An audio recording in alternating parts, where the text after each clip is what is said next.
the most realistic online racing sim ever made. This is iRacing. Detailed laser scan tracks, fully dynamic real world cars, and over 50 series to choose from. 6 online world championships offering over $100,000 in annual prizes. This is the original esport racing game. This is iRacing.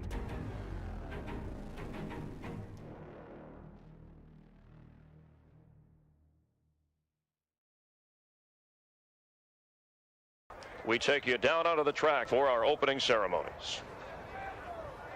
Ladies and gentlemen, please rise. Please remove your hats.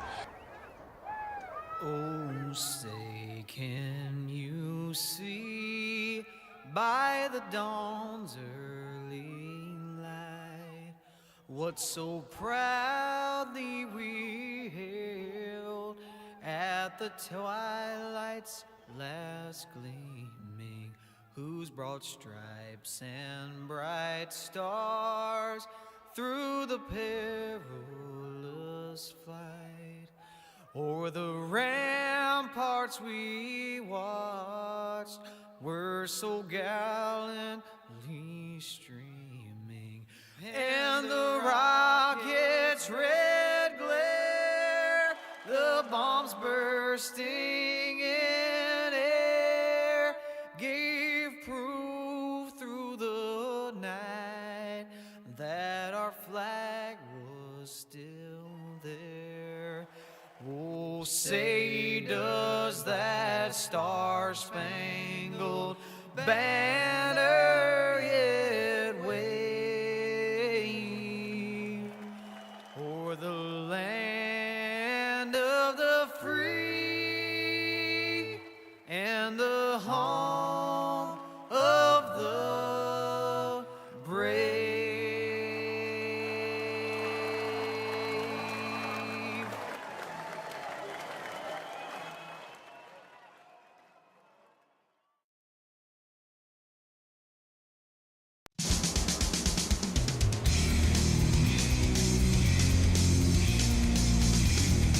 Well, hello, ladies and gentlemen, and welcome to a special night here as we are with the Dirty Old Bastards as they bring you the Natural Carbon Company 410 Nationals. My name is K.R. Stolfus. I'm from the Turn 3 Racing Network, and here in the booth with me as well is none other than the glorious Brett Wheeler, who is from the Ultimate Dirt TV. Brett, how you doing tonight?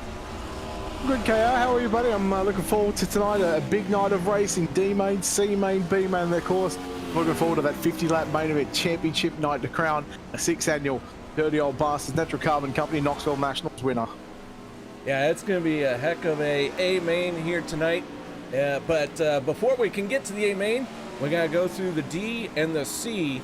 And as this server gets closer to switching over to the D main, you can really kind of tell these drivers are getting jittery and feeling the pressure.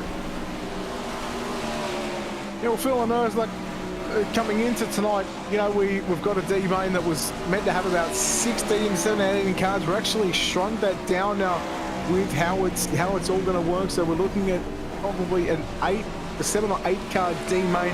All those drivers should transfer to the back of the C main, and how it's all going to work, KR, and for everybody watching at home as well. So heat race number 1 is going to act as the D main. And then after that D main, so it'll be 12 laps in distance. It'll show 13. We'll do an extra lap just to get the lineup set. Then we'll go green off turn 4. And then once that's done, all the drivers, or the top 4 will go through to the back of the C. 5th and 6th were generally going to be alternates. But more than likely going to have all of those drivers from the D main lineup towards the back of the A main. Then there'll be a warm-up session after the D main, sorry. Then we'll have the C main, which will be run 15 laps in distance. Again, top 4 will transfer to the back of the B, with the 5th and 6th place cars being the alternates as well. And then, of course, once the D and C main have been running this server, then take a break, we'll switch servers, we'll come back for the B main, and then the A main server as well. Yeah, and we're going to be taking the top 4 out of the B main for positions 17 through 20. Correct? Yes. I can do math. Thank you very much. Yes, yes, you can. You can look, and that's a beauty. That's a beauty to do math, because we locked in. So over the first 2 nights, we locked the top 16 in off the point system from the prelim nights. 21st, 22nd, 23rd, 24th all came from last night's hard knocks, and said 17th through to 20th. Those drives will come from tonight's B main. All right, so there you have it. That's a heck of a rundown, and well, now we're just waiting to get this thing started and getting some wonderful shots of the Knoxville scenery here. And you know, this track is literally that close to the street. Well, I mean, I'd love to get over there one day and really get to experience the nationals, whether it's a 360, 410s, or whether it's just 410s. I'd love to get over there to do it all. But man, I tell you, I mean, just looking around this racetrack and what iRacing created, you know, with obviously the laser scan tracks, and you know how much detail they actually put into what they put out there, on the service. You know, it's wonderful to see, and we really get a glimpse at as to why this is really the sprint car capital of the world. That's for sure. And you know, I've made it up to Knoxville once for a weekly show, and it's let's just say that if a car goes out in turn 1, they do close the street down for the moment. That's over near Dingus, isn't it? That's why the wall keeps getting bigger and bigger. Yes. So everybody wants to take a quick trip to Dingus, but it's probably best to go to Dingus at the end of the night rather than at the start of the night. Yeah. They are doing what they can to keep them in. So it looks like Chris Roberts in the middle of a drivers meeting, letting everyone know what he expects of them and kind of what this event rundown is going to look like. And now it looks like our practice session is coming to an end. That it is, which means that elimination races start. Of course, teammate. Fortunately, for those playing at home, we've already been told that all drivers from the D main will transfer to the back of the C main. So we're just going to continue to run this D main, but it's going to be just for starting positions only. Yeah, so good news for everyone. They will be in it. So let's go ahead and take a quick look at our starting lineup for this D main. On the inside, that is Derek Patetti. To the outside will be Austin Miller. Row number 2 will be Tyler Lucy and Dean Reynolds on the outside. Row 3 going to be Christopher Lynn and Jonathan Lowe, old J-Lo. Gary Offit and Casey Miller make up row number 4. Row 5 will be Michael Sheridan and Nicholas McGeehee. Row number 6, Tyler Isley and Christopher Morat, who set quick time back on the Classic and then got shuffled back pretty quick. Justin Zaponsky and Matthew Croak for row number 7. Row 8, Brian Moore Sr. and Donald Schmalfelt. Row 9, going to be Brian Moore Jr. and Trevor Royer. Row 10, J.D. Myers, Terrell Wheeler, and then Joshua Cotton in the 21st spot.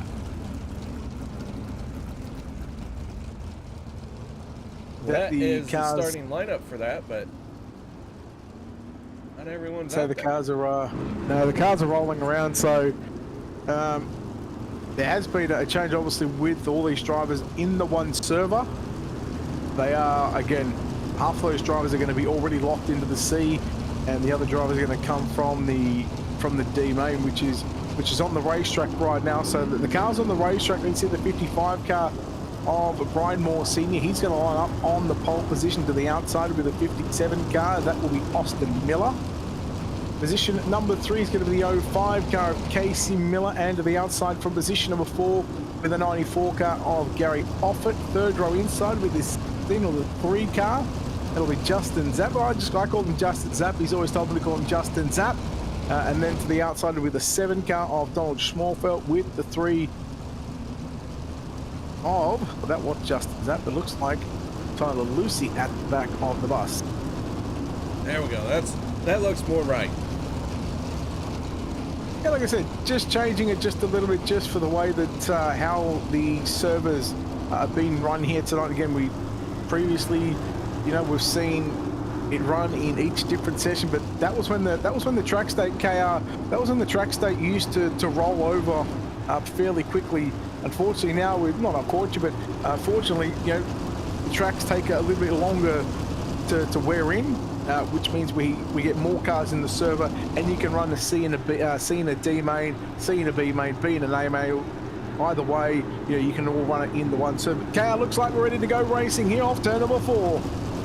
That we are. Brian Moore Sr. going to bring them to the green flag, and here we go. On the throttle, away we go. D main, everyone making it in, so they are battling for position in the C. Moore is going to lead him down the back straight away. Casey Miller in the 05 finds himself in the runner-up position. Then you go back to Austin Miller in third. Justin's at fourth. Donald Schwarfeld rounds out the top 5. Gary Offit, Tyler Lucy. Those are your 7 drivers. Meanwhile, challengers on for second place as Casey Miller and Austin Miller. They nearly go side by side. Brian Moore Sr. still leading the way here in D-main competition. Yeah, Brian Moore has that right rear right there in the fluff, and it is working very well for him, but he's getting a challenge from Casey Miller, trying to take over that top spot while using the inside line, the 04, down there right on the bottom. Down the bottom goes Casey Miller down the bottom side, down into turn number 1 and 2 track, still very, very fresh here, even after about 20 minutes of practice session between the D and C main cars. Here comes Donald Schmorfeld down to the inside. Schmorfeld move him up to position number 3, but the battle is on for the race lead. Brian Moore Sr., Casey Miller. Brian Moore Sr.'s got it down into turn number 1. Miller fights back on the inside. Moore sweeps back around the outside past the Brian Clausen. Sweet Tower back to the race lead.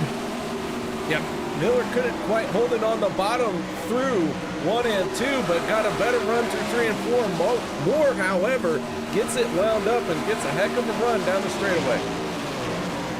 I think Casey Miller's fastest option is going to be run the slider line here in 1 and 2, but down to the bottom of 3 and 4, he sticks it like glue down there. 6 laps left to go here in your D main of the 6th annual Dirty Old Bastards Natural Carbon Company Knoxville Nationals here from the Knoxville Raceway. Miller still leads, coming to 5 to go, KR. Smallfelt having an issue. Donald gets back into the throttle though and gets rolling, but loses a few spots in the process as Miller now starting to feel a little bit of pressure from Moore. He is charging right back and trying to take over that top spot once again.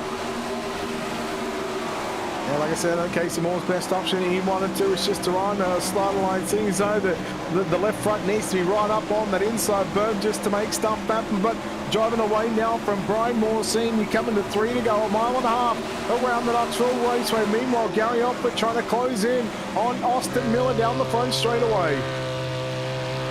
Yeah, 3 laps to go, taking a shot, looking out the back of Casey Miller in that 05.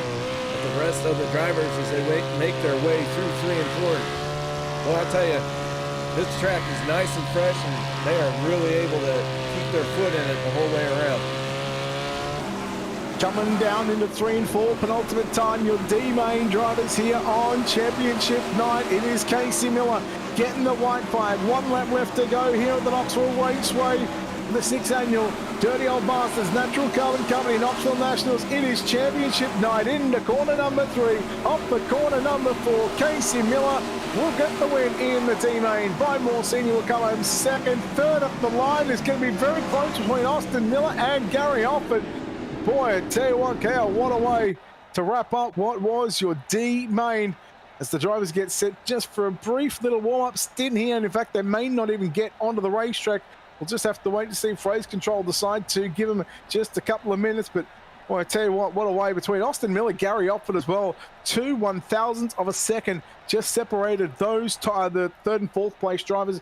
Donald Schmorfeld home in 5th, Justin Zapp 6th, and Tyler Lucy was your 7 cars in the D-main. All right, so now that we got a chance to catch our breath after that heck of a battle for the D-main, all those drivers, like you said, are transferring into the C, and then that's when things are going to start seeing the elimination. Yes, so as of the next race that you will see on the program is going to be the CMK. He just said it. It is elimination racing from here on out. If you don't make it, if you're not inside the top 4, come the end of the, what will be 15-lap C main, well, you can kiss your chance at trying to become or even trying to run the alphabet soup here for the Dirty Old Bastards Natural Carbon Company Knoxville Nationals here at the Knoxville Raceway. The 6th annual running of this event, and boy, I tell you what, after what we've seen over what is now 10 nights of straight racing, boy, these guys have really stuck it in, whether it's been from the 360 Knoxville Nationals to the Ironman 55 just on the weekend, the Capitani Classic, and of course the prelim nights, Hard Knocks night. It all comes down to this one to find out who is going to be your main event winner. All right, so here we go. They're getting ready to roll out once again. Be able to tell you the starting lineup too if you just give me 1 second. Cool. Because Casey Miller, Brian Moore, they're on the front row. So how they are going to line up. So from what I can see, it'll be Christopher Moret on the pole position. To the outside of the front row is going to be the 32 car of Christopher Lynn. Position number 3 is going to be car number 14. I'm just trying to go through these. It's Derek Patetti. The 87 car will start from position number 4. That is Joshua Cotton. Position number 5 with the 021 car of JD Myers. Position number 6 with the 09 car of Brian Moore Jr. 5th, your 7th starter. I lost where I was going. 7th starter with a 15 car. I'm just trying to find it. That's Michael Sheridan to his outside with a 17. I can apologise. That's Tyler Isley. Then we go back to the 20. That is Jonathan Lowe. So he's outside with a 79 car of Dean Reynolds. Then we go back to the 73, which will line up on the inside. That's Nicholas McGeethy. To the outside, Matthew Crokey in the 2. And Terrell will go back to the inside. And of course, our D-main drivers will line up from there on how they finish. So we are looking at the iRacing 1 to green signal right now, KR. But again, this is not the way they're going to start as they roll around. In fact, this is the way they're going to start. But again, once they get past the start finish line, then of course we are ready to go racing. They'll do one more lap once the iRacing green, just to make sure that there's no funny stuff with the timing. We've seen it happen previously. Again, just to make sure that none of that happens, again, we do the extra lap under what is technically green flag conditions, but it's not racing conditions. Yeah, and what we're trying to do is fit a format that iRacing doesn't have programmed into what they expect. So doing that extra lap gives everything a moment to clear black flags if they pop up or anything like that. A safety car should work its way to the infield. That it does, and again, you're going to see what will be 16 laps on the board. However, again, we take that lap away because iRacing green flag comes out. Like I just said, we try and clear the blacks and whatever. And then, of course, we will get ready for the start of a 15-lap C main. So as they roll down the front straight away, and there's the first problem that I see. Oh no, now it's fixed itself up. It was showing Tyler Lucy at the front of the field. But here we go, 21 cars, KR getting ready to do battle in the C main. 15 laps on the board. Top 4 going through. 5th and 6th will be alternates. It's time to go racing here at the Knoxville Raceway. All right, here they come off of turn number 4. Hold on to your butts, because here we go, and man, did Christopher get a huge jump. Keep an eye in the middle of the pack. The 90 car of Trevor Roy trying to come through with Christopher Lee and Derek Patetti come together. Patetti's going to go around along with Cotton in the 87. The 32 of Lynn, Trevor Roy, front end damage on the 90 machine, and also one of the more cars. And that started with Lynn getting out of shape coming off of turn number 2. And if you give me just a moment here, I need to set that up for you. All right, let's see here. Take a look at the replay. And this one did start with Christopher Lynn in the 32. And got very loose coming off the corner and chased the car all the way around, collects the 87, the 14, the 90, Brian Moore Sr. 5 or 6 cars getting caught up in that one.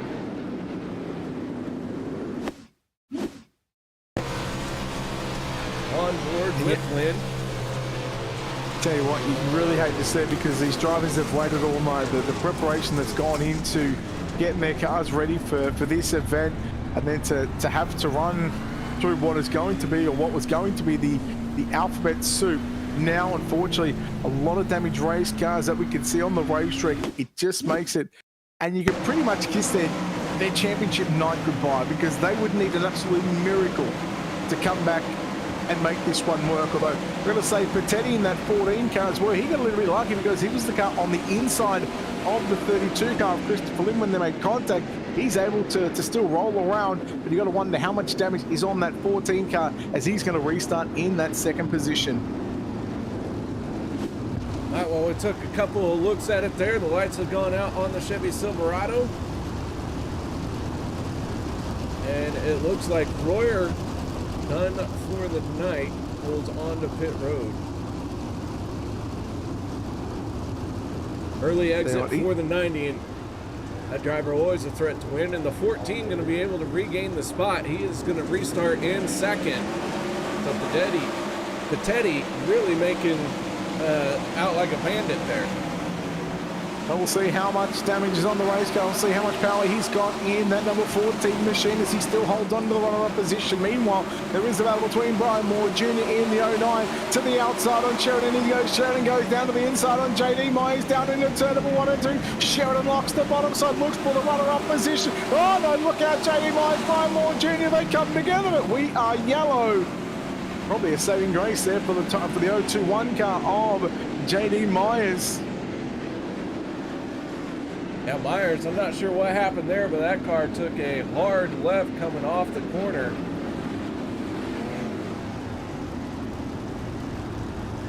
And man, let's see if we can back that up.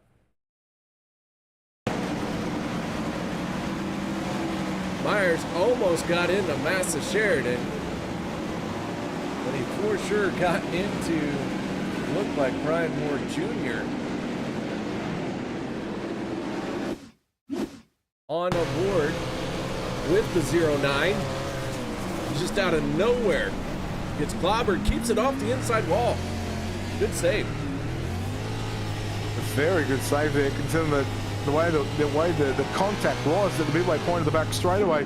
He thought every chance that he was going to jump the inside berm and absolutely smack that guardrail, but hats off to JD Myers in the 021 car, somehow saves it. And again, which means we basically get ready to come back to green here in a couple of laps time as these drivers, again, they're all fighting with just 4 transfer positions, 5th and 6th place. Well, there's a lot on the line for the 5th and 6th place drivers as well, because they are what is known as the alternates, as the 1st and 2nd reserves in the B main. And should a couple of drivers not make the call for the B main, that will elevate the 5th and 6th place cars to the tail end of the B main, which means, well, they get another shot and another opportunity at potentially running the soup and getting into that championship race. Yeah, that's going to be huge for knowing if they can pull it off from, being the alternate. And that possibility for sure exists. This is cartoon racing, and internet connections do mess up from time to time. Lights are out on the safety car, the pace truck, as we get ready. Christopher Moorette in that number 7 machine, getting ready to fire us back underway. 12 laps left to run here in your C main, as it's Moorette, Pettetti, JD Myers and Sheridan. Sheridan once again down to the inside through turn number 1 and 2. And Sheridan has got 3rd. Now trying to come up to Derek Pettetti down into turn number 3 and 4. Looking for the runner-up spot. Michael Sheridan, you've got a new 2nd place car. And Sheridan now closes in on your race leader, Christopher Moorette. We'll see if Massa Sheridan can get into that top spot. He's got plenty of laps to do it, plenty of speed, and he is already down to the inside. Going to dig hard coming off of 4. That bottom lane working very well for him. I mean, there's been no stranger to running the big events here with the Dirty Old Bastard, but also making it into the World Championships with the 410 wing sprint car. So he knows how to race these race cars, but it's still Christopher Morat to lead the way with just 9 laps left to run. Just as we get into turn number 1 and 2, yellow comes out as Sheridan passes him, but we'll have to give the spot back. And again, as these drivers, the laps start to tick down, KR, they're starting to get just a little bit more desperate. They all want to transfer into the B main and have a shot at getting into the B main or the A main. Oh, wow, and this one was a huge hit for Casey Miller. And it looked like he got J-Lo as well. One car was already in the wall as Miller came into the corner. I didn't quite see who that was. It's JD Myers. The Myers into the wall. It looked like something broke on the Myers car. Miller pulled down low to miss him and found old J-Lo. Well, so the contact was actually from Gary Offit. And then Jonathan Lowe got tagged by the 57 car of Austin Miller. So there's a couple of different scenarios there that happened in 3 and 4, and it all started with JD Myers getting into the wall into turn number 3. Well, quite the domino effect there. And Christopher Lynn, late to the party, ends up flipping up and over.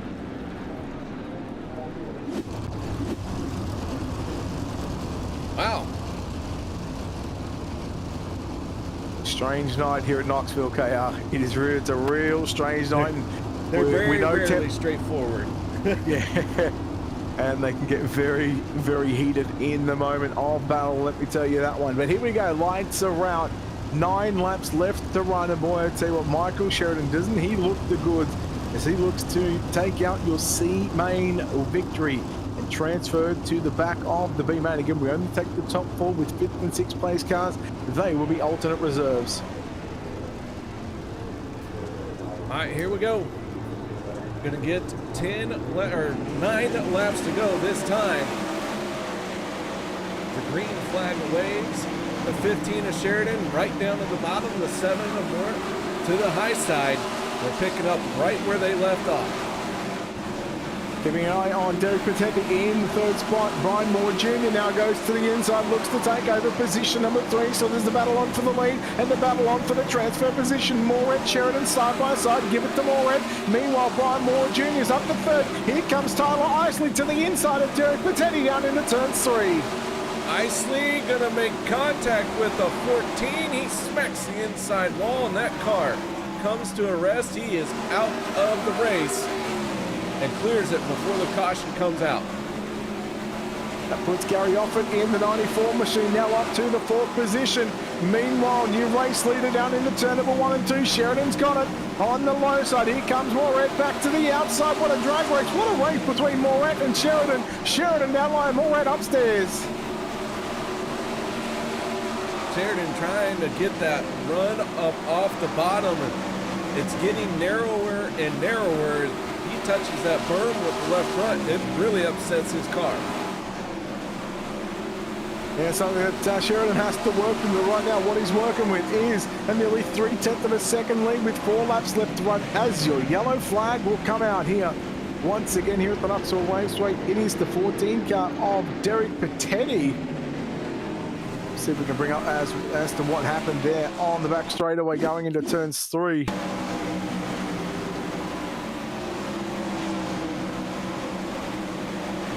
Justin Zapp had a great run to the outside, and Petty didn't know he was there.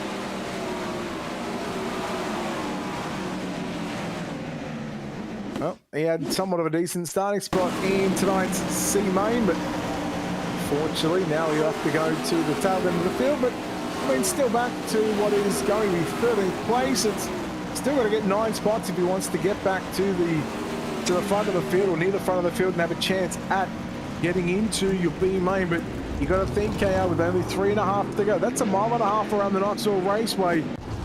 Michael Sheridan, Christopher Moret, Brian Moore Jr., those 3 drivers look to have it in the bag. But I mean, it's sprint car racing. Anything can happen right now. Well, I'll tell you what, the field is getting smaller. Isley is out of the race, Christopher Lynn out of the race, Casey Miller, Dean Reynolds, Brian Moore Sr., Trevor Royer, Matthew Croak, and Joshua Cotton all out of the race. 13 cars still out on the track, so, well, I'll tell you, it's a lot easier to make a race with 13 cars than with 21.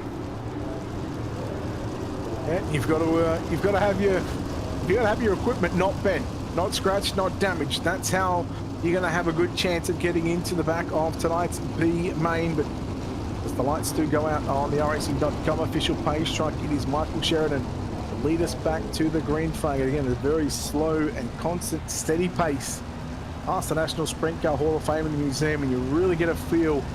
Yes, it might be on the virtual world, but boy, I tell you what, tempers flare. And the anticipation, the intensity is starting to build from here on out, because not only have we got 3 laps left to go in the C main, then it all comes down to a 22-lap B main and then our 50-lap main event championship night. All right, here we go. Green flag is getting ready to come out. As they stab the throttle, we're on board with our 4th place driver, Gary Offit, and looking out from underneath the front axle. And this camera is getting pelted with all kinds of dirt. Tell you what, the 7-car Donald Schwarfeld's trying to the inside, down into 3 and 4, and this could be a battle for a spot. Well, this is the battle for the spot in tonight's B main, or whether you could be the first reserve. Schwarfeld goes to the inside and Offit. Offit's got the run off turn number 2 down the back straight. Coming to the white flag, KR. White flag one more time around. Michael Sheridan in the number 15. Has that clean air, no pressure behind him, but he can't make a mistake because that number 7 is right there. But off at turn number 4, here comes Michael Sheridan. He is going to get it done into tonight's C main.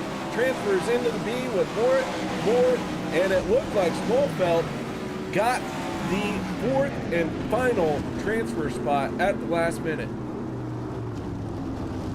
Boy, what a way. Tell you what, there was some controversy on the back stretch off turn 2 there for that 6th and 7th position. But I can tell you right now, your official results, so your top 4 will go through. Michael Sheridan, Christopher Morant in 2nd, Brian Moore Jr. 3rd, Donald Schwarfeld is going to get the 4th and final transfer spot by just shy of 8/100ths of a second. That'll put Gary Offit as the first alternate, and Nicholas McGeethy edges out by Tyler Luce by 0.027 of a second for that second alternate. So for Tyler Lucy, unfortunately, his night is going to come to an end, along with Jonathan Lowe, Derek Patetti back tonight, and Terrell Wheeler is going to round out your top 10. Oh my. Now we move on to the B, and that one's going to be fun in itself. That it certainly is. So our field is set for the B main. We've just got to wait. We're not going to, I don't think we're chatting to any of the drivers throughout the course of the in-between the break, so... Yep, no one's in here.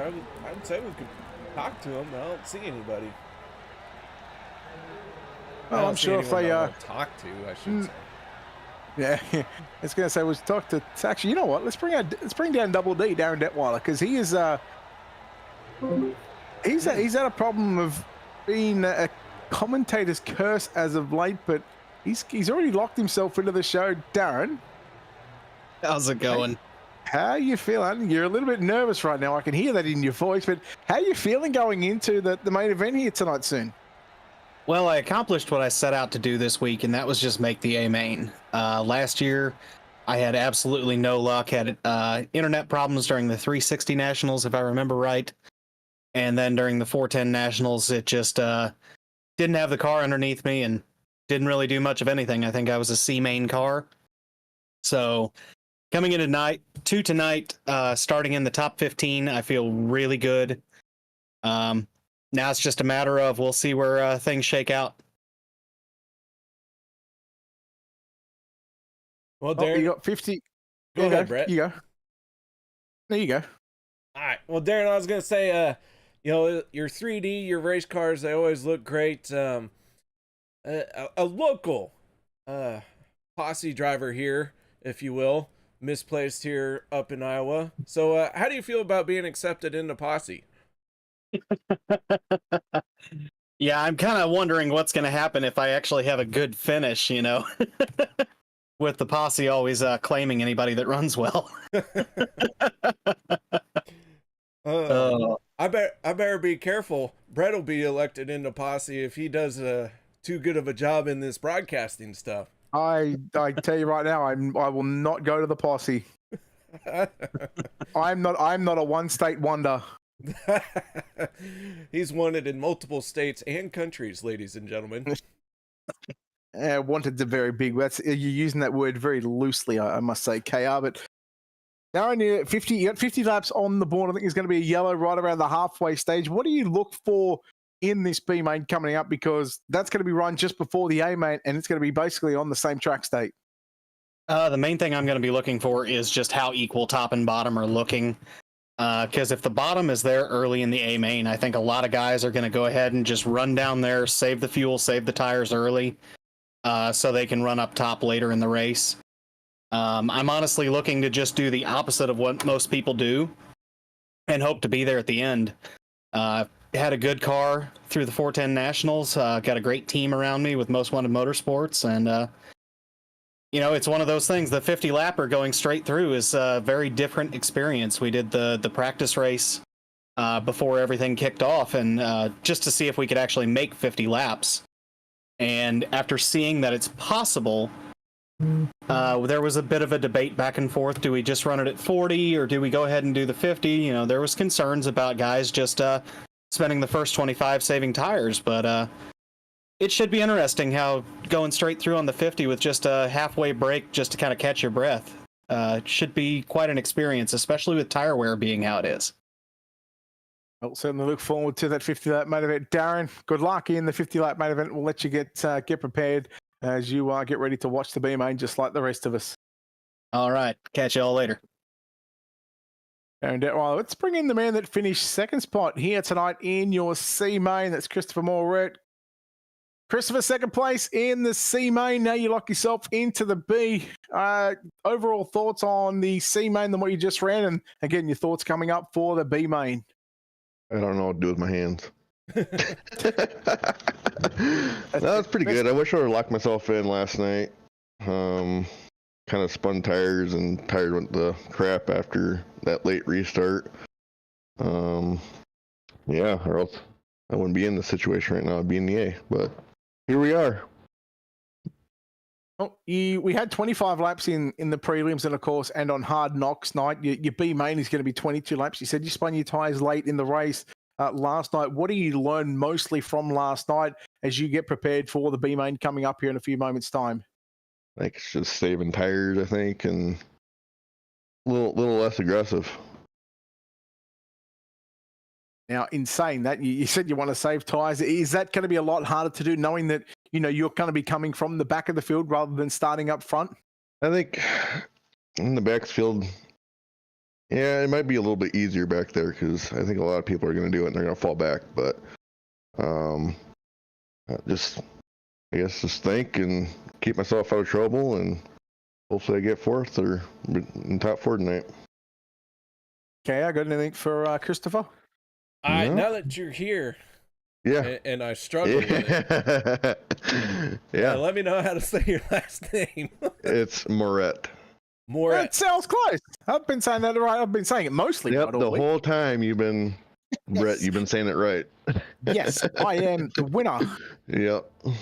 Finally done something right. Crisscross is fine. That's been my nickname in the racing community for a long time. So either way. Well, there you go. Well, man, either way, you're into the B main. Got a lot of work cut out for you, but I'll tell you what, there's still quite a bit of speed left in that 7. Oh yeah, that ABR setups, they really do a good job on helping the STR team out, and just good setups. All right, man. Well, nice job, and we'll see you in the B main later on tonight. Alrighty, sounds good, guys. Well, there you go, Brett. Yeah, I did something right for a change. Hallelujah. Praise the Lord. Praise Jeebus. The Jesus is with us. All right. To do we know about how much longer until the server switch is on? Not sure. I think they are, as far as I'm aware, the last I just seen that they're working on the server for the A main and the B main. Again, like, it's going to be, for the folks watching at home, it's going to be exactly run how what we just seen with Heat 1 essentially running as the B main, and then the A main will, of course, run as the championship nights. The drivers have been sent their invitation, so they're just waiting on the server to launch. I think it's going to take at least another minute or two. So, yeah, I think it's probably best if we maybe take a break. I'm with you on that. We'll take a quick break. Guys, no one go anywhere. We'll be back to bring you the rest of tonight's action. So until then, grab a drink, make you a sandwich, sit down. I don't know. Stand up, stretch. But we'll be back here in just a moment.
You wanted the best, you got him for a breast. Often imitated, never duplicated. The greatest show on dirt, the World of Outlaws.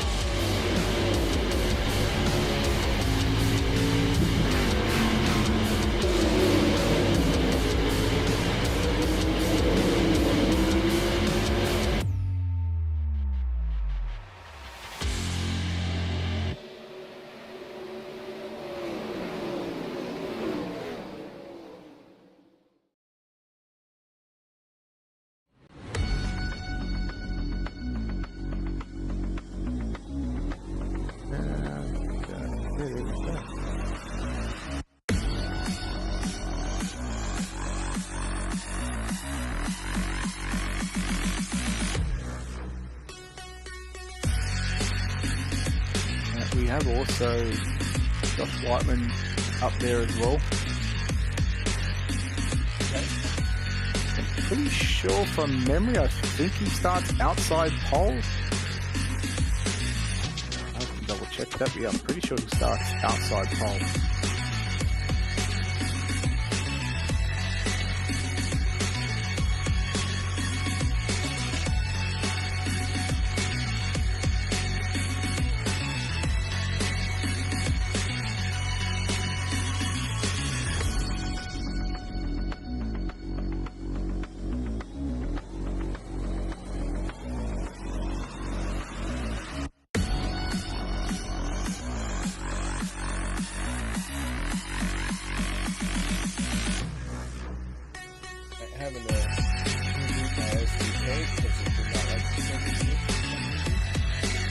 It never does. I always have to reloop.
All right, welcome back, ladies and gentlemen, as we get ready for tonight's B main and A main, as they are out on the track right now doing some of their warm-up laps. These guys have yet to hit the track that are in the B main or that were locked into the B main. Our C main transfers, however, this is a new track setting. We are trying to work the track in and wear it out a little bit, so that's what's going on right now. A lot of drivers out there ripping it around, trying to do what they can to get in those last few adjustments, make sure everything's working right, all that good stuff. I do have Brett Wheeler in the booth with me still. Brett, as always, very knowledgeable and quite the showman. But Brett, I don't know if you know this, so I'm going to have to share it with you, but Chris Roberts has one requirement of me. I don't know if he has it of you, so it's a good time to ask, but does he make you crack a cold one on the broadcast? No, he actually hasn't asked me to do it just yet, so yeah, no, look, he's not asked me to crack a cold one, but I'll tell you what, I'm going to let you do it. It's your tradition. I'm just going to I'm not going to say take a step back because I'm in a wheelchair, so I'll take a wheel back and I'll let you do what you need to do, brother. All right, well, I'll tell you what, since it is requirement, it's in my contract, I got to do it. Ladies and gentlemen, this one's for y'all for joining us here tonight. Thank you so much for letting us get to broadcast these races. Thank you very much for joining these guys out here tonight. If you're enjoying the show, make sure you participate in chat, thumbs up, subscribe, like, whatever it is that Brett makes you do. But yeah, here we go. Quite the build up for that. I know.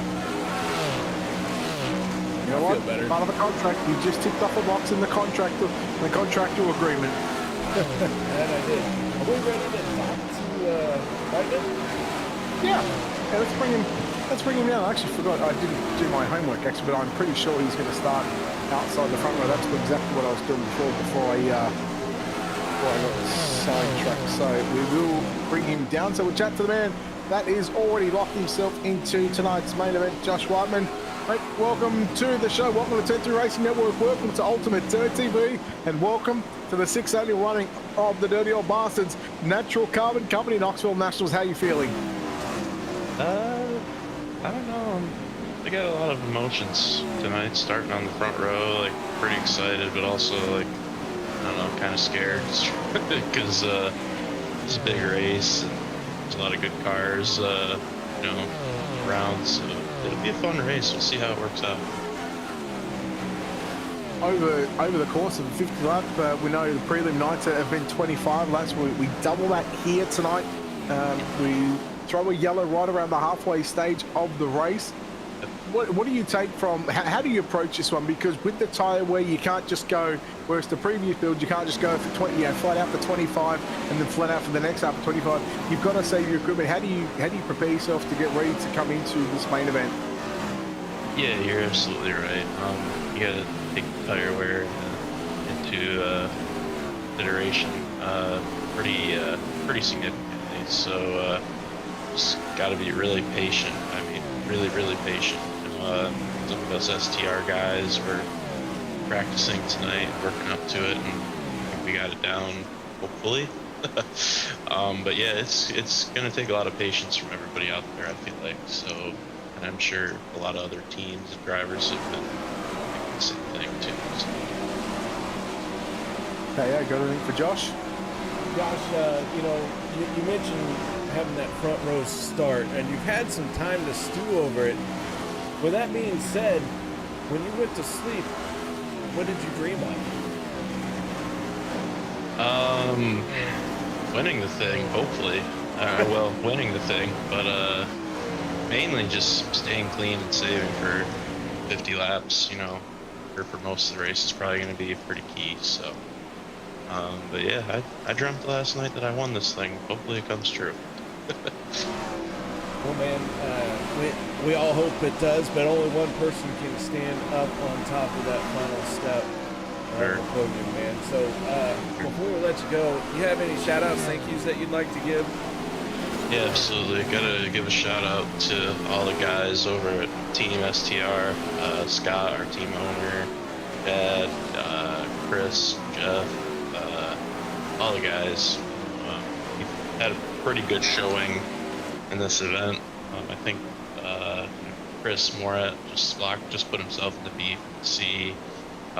Newcomer Bruce is starting up toward the front of the B. Hopefully him and Chris both can lock it in and we can go good showing tonight for the team. And then big thank you to Aiden and Alex over at ABR Setup Shop for helping us out. Make good sets for us.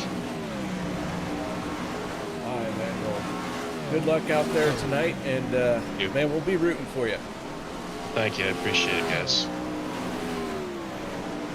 All right, that was Josh Whiteman. Brett, what do you say we talk to another driver that is locked into the race? Yeah, sure. Let's bring in the man that will start position number 14 in tonight's main event.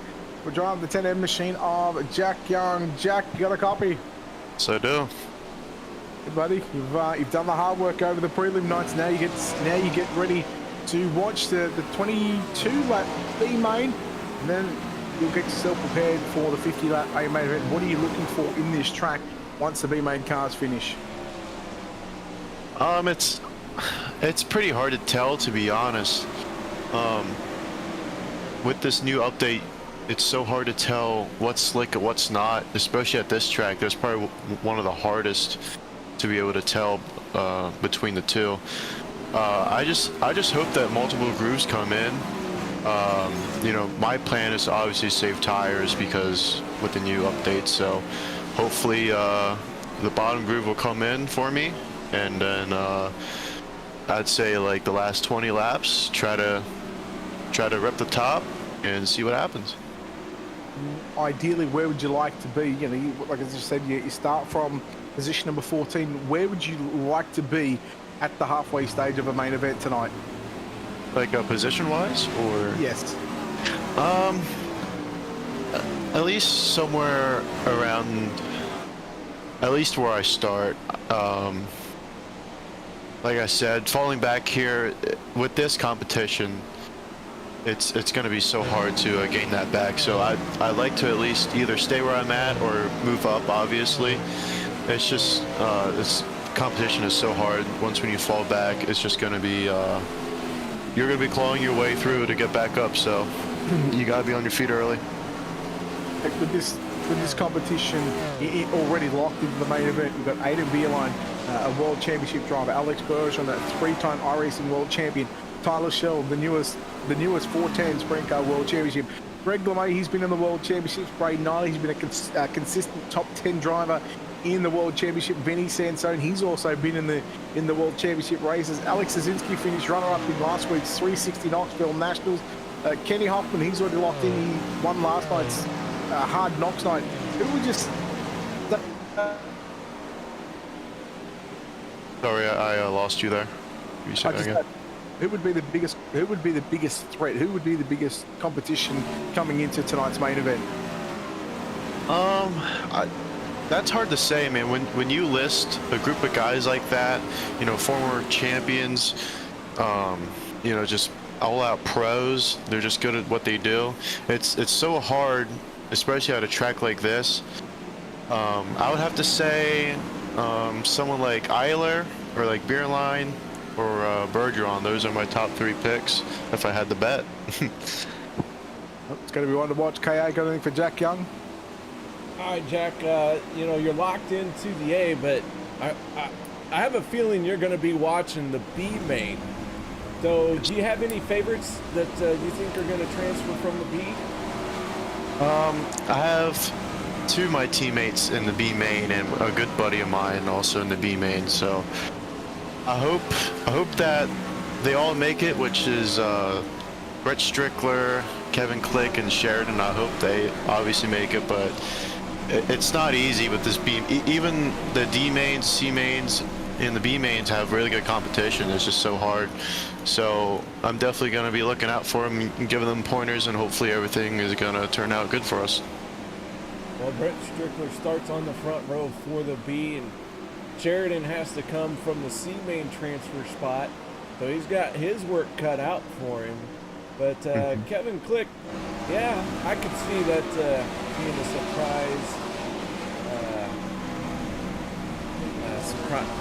Basically, he knows how to close the deal. Right. Yeah, it's just they're all spread out. Well, they're all kind of spread out. So it's just gonna be. It's gonna be hard to watch all of them at the same time. But hopefully, like I said, hopefully they all perform good and make it. Jack, well, man, before we let you go, do you have anything else that you'd like to add? Shout outs, thank yous, I love yous, someone you need to give a hug to? Hold on, excuse me 1 second. Yeah, you can just mute Chris, that's fine. I mean, we do it. How do you do that? I've got mine set up as a hotkey, so. Sorry if you guys can hear him. All part of the plan. Jeez. Anyways, but I'd like to thank Brett Mark's Sim team, obviously, for giving me the opportunity to run with them this year. It's been a blessing to me, and I'd like to shout out you guys for covering us over all the nights and giving good. You guys have been doing an awesome job, you two. I know that Brett has been announcing in some of my leagues that I run, and you know, you guys just do a fabulous job. I'd like to thank DOB for hosting the Knoxville Nationals. It's definitely not easy on their pocket to host a big event like this, so huge shout out for them to put up all the bull crap that we give them and all that. And obviously I'd like to thank Brent's sponsors, which is M&M Painting and Construction, Livewire Customs, High Performance Lubricants, Wolfern Landscapes, Jamie Zarfos Photography, K1 Race Gear, and Babs Paints. You know, without them, I wouldn't be practically sitting here. So that's all I gotta say. Hopefully, I can get a good run here tonight, and I'll definitely be watching your guys' broadcast after. So. Well, there you have it. That is Jack Young. Jack, thanks for talking to us. All right. What do you say we talk to Andrew May then? Oh, I'm going to let you lead in with this conversation now. You want me to talk to Andrew May as if I have inside information? What's up, dude? Mr. Andrew May in the broadcast booth. Andrew, we're taking a moment here and just talking to some people that we can. And, well... You picked the right one. Well, what? All right. Let's see what you got. Take it away. Currently ripping around the top here. I don't know what's going on. The 13 car is pretty fast, so I should probably figure out what he's doing. He's pretty much blowing us away here this whole week and the 360 week. So I just need to figure out exactly what he's doing every single lap, and maybe I'll be all right. Have you tried pushing the pedal that's on the right? Oh, no, I've been pushing the one on the far left this whole time. I get confused a lot of times as well. That's okay. Yeah, that's okay. Wow. Good call, dude. I'll try that here in the feature. See what happens. You know what? You can just do that in the feature too. Hey, I'm just saying, Andrew, you can't park there. Yeah, apparently. Hey, nobody backed into me. That's pretty good little parallel parking up against the wall. Saying the guardrail doesn't move. Andrew, so you are already locked into tonight's A-Main. You're going to be starting in 16th spot. When you got locked in that last and final spot, did you breathe a sigh of relief? Yeah, I did. But I also kind of felt bad because I was tied with my buddy Brett, so and we kind of got caught up in the same accident on a prelim night. But we kind of laughed. But you know, he'll make it in hopefully here to B main, and we won't have to worry about it anyways. All right. Well, that's good. That's good. So Brett does start on the front row of the B main. Are you giving him any pointers? Because you're obviously bettering him so far. I wouldn't go that far. I've been trying to help out him and Kevin and Sheridan as much as I can. You know, if you couldn't tell, Sheridan had a lot of run-ins there in his prelim night and last night too. He just kept getting crashed, and I was a spotter, so I feel like it's my fault. No, the guys just kept running him over. But I tried as much as I could to help him, and got him through the C main there, and hopefully I can help him navigate from about 20th or 21st or wherever he starts in the B main up front. But yeah, I'll try to help those other guys out too. Kevin obviously starts a little bit better position. Brett's on the front row, so hopefully they can transfer in and get in the feature here. All right, Andrews. I have one more question. You're in the 31. You got Jeremy Zelfos, retired and a couple other big names on that race car. So, who's the first person you would think when you win tonight's A-Main? Probably Michael Sheridan. He's kind of, we've been working pretty hard to get fast in the last few weeks, and ever since this new update, I struggled a little bit, but I started figuring out, and then I struggled again, and then me and Sheridan really have been putting in a lot of work to figure out what we want to do here. Even after last night's Hard Knocks, me and Sheridan hung out for a little bit in Discord and worked on some setup stuff for tonight, and so far so good. So the reason I've been running pretty good so far is because of him. But obviously Jeremy's obviously another guy. He's the one that brought me into the Brett Marks sim team, and we have a lot of things in common regarding our work careers and iRacing and real life racing and things like that. So really thankful for Jeremy to bring me on board last year, and I've been running pretty good, so got to thank him and Brent for obviously putting a team together and giving us an opportunity to run for him. It's hard for a real life guy. I wouldn't want a bunch of idiots on the internet running my name and my sponsors and stuff like that, but he trusts us to come in here and respect him and his name and his sponsors, and for us to respect our competitors and not get blasted on the internet for doing stuff wrong and crashing guys and making a fool of ourselves. All right, man. Well, nice job there, and hopefully you'll get to use all that speed that you and Sheridan have found and find your way to the top spot. Yeah, hopefully I get to talk to you after the race, but if not, thank you guys for doing this and streaming. It's awesome to watch back, and I know that our family and friends and stuff like that enjoy watching these streams and watching us race. So thank you guys for putting this stuff on, and I'm excited to watch it back. Hopefully I can make it to the end. All right, Brett, you have anything to add to Andrew May? One for Brett Marks. What kind of impact or what kind of input does he have on the sim team? Obviously, you know, doing what he does in real life and traveling around to different racetracks around the country. What sort of impact does he have on your race team and more so you as well? You know, we have a group chat on Facebook, and he'll stop in and chat with us and see what's going on. And, you know, he shares some of the stuff that he's doing in his personal life and in his racing life with us. So it's kind of see that he's just such a down-to-earth dude. You know, if anybody went to pits, you know, they could talk to him just like you and me right now. You know, he's an awesome guy. You know, I met him first at the World Finals last year when I had first joined the team, and he stood and talked to me for about 20 minutes in the pits.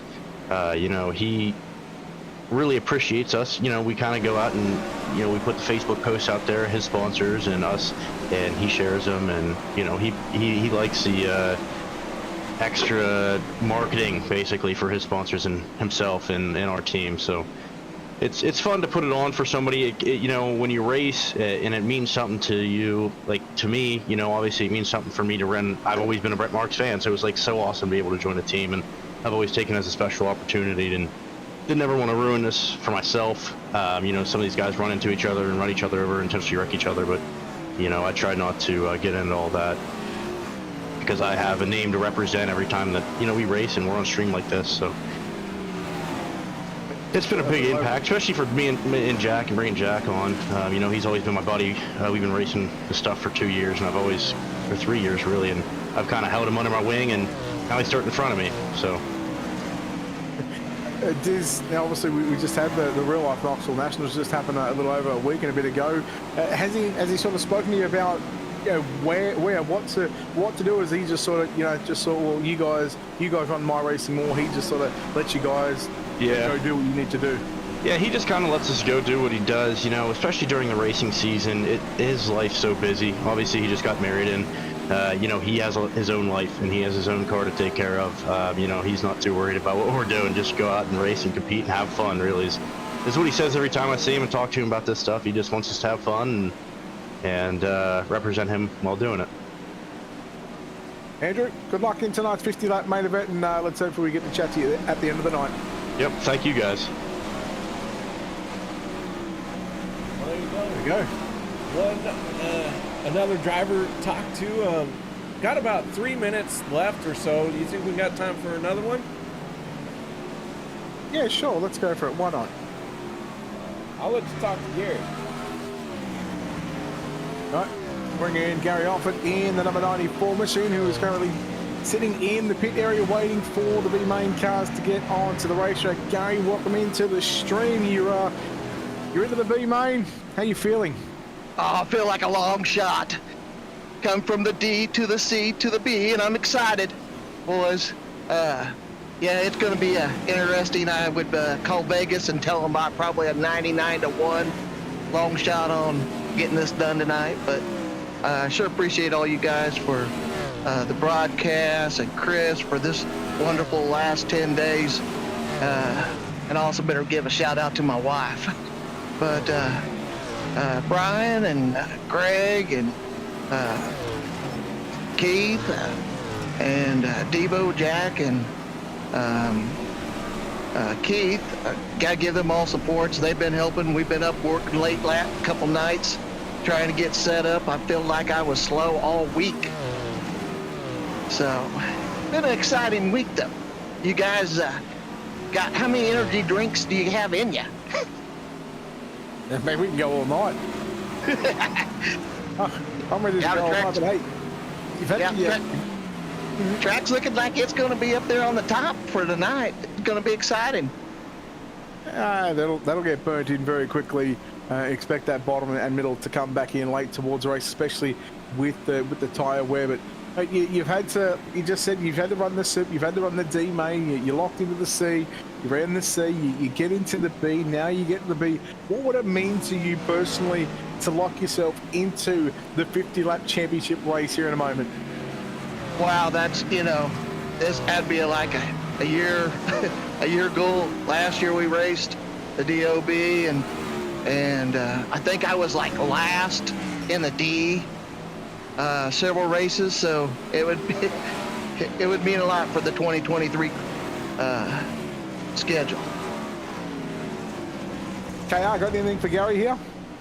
Gary, you've had to work your way forward here from the outset of your night. So, with that being said, are the arms getting tired yet? Oh no. I got like 3 energy drinks in me. We were up to like 2 o'clock last night working on setup, so I came home, took a nap, had to be at work at 7 Central Time, and got home and took a nap and ready to go. Central Time, that's God's time. Yeah, it's been a wonderful heat through the Midwest. We've been averaging about 101. Just lovely. Oh yeah, yeah. Tell me about it. Yeah, So, yeah. Pretty sure I don't have a single piece of dry clothing. yes, we got fans running, and just hope the ACs don't shut down. That's right. All right, man. Well, nice job getting into the B main. You got one more to go before you make the A. So, shout outs, thank yous, I love yous that you'd like to give.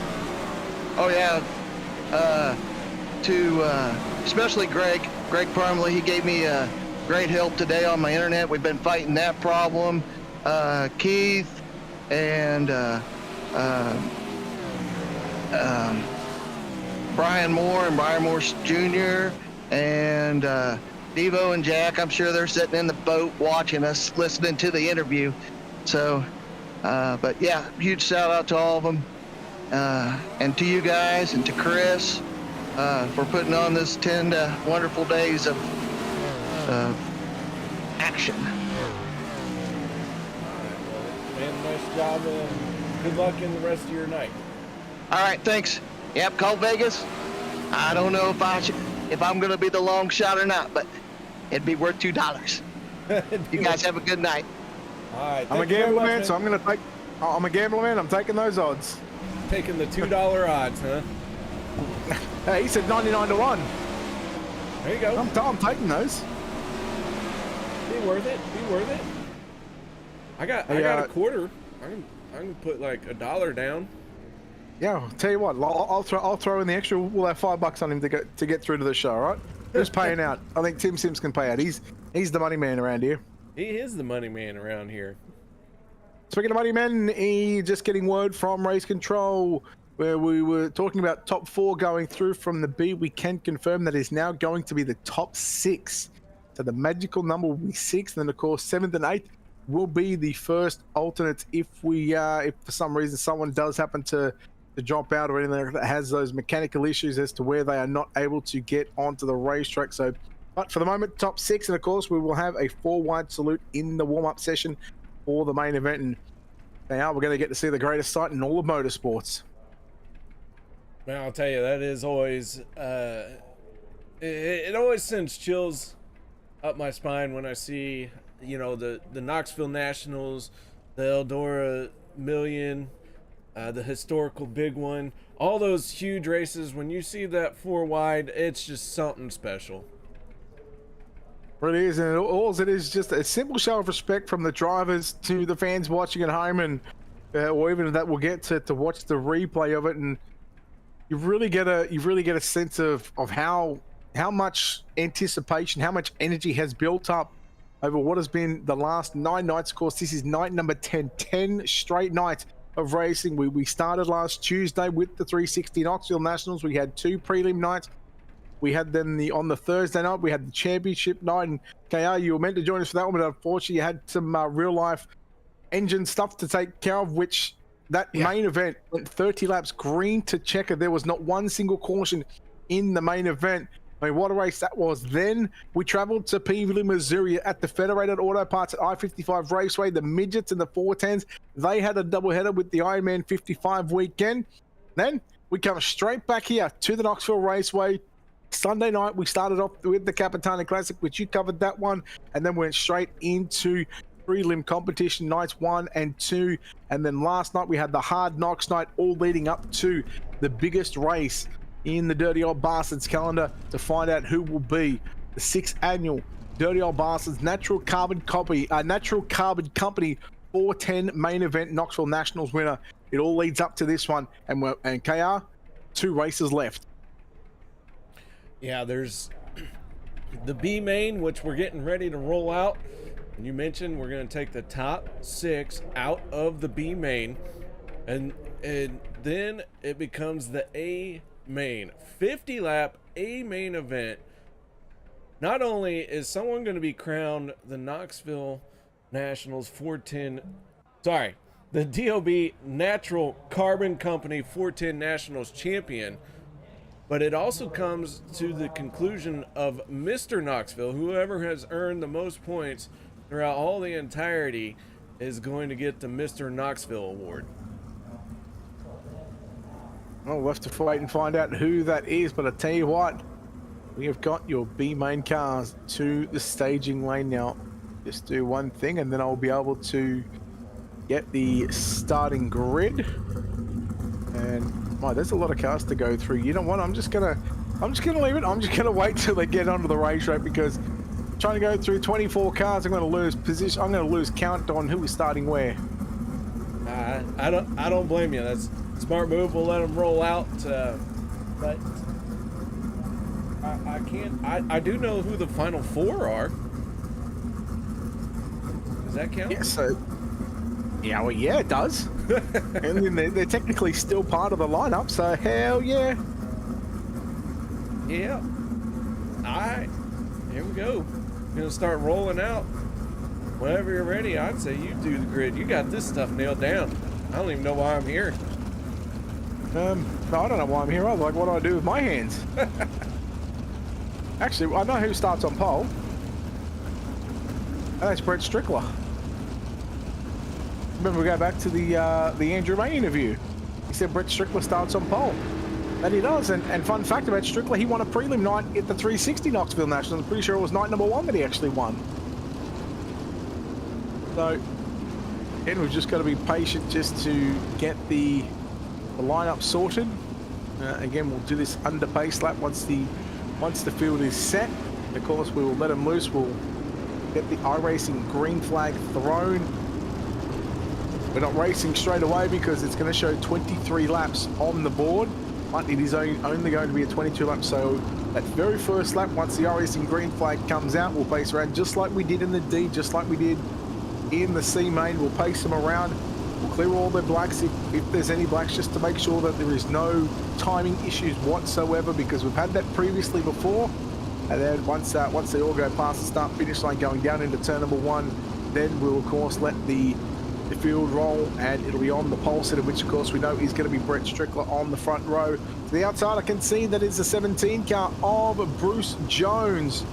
He will start outside the second row. Then you go back to the inside. It's the 15C of Carter Chevalier, and to the outside in car number 11, that is going to be Jeff Creamer. Then we go back to Cameron Pritchard, who will start outside the 25 car. That is that's Kevin Click. In fact, I was almost going to call that Richie Preston.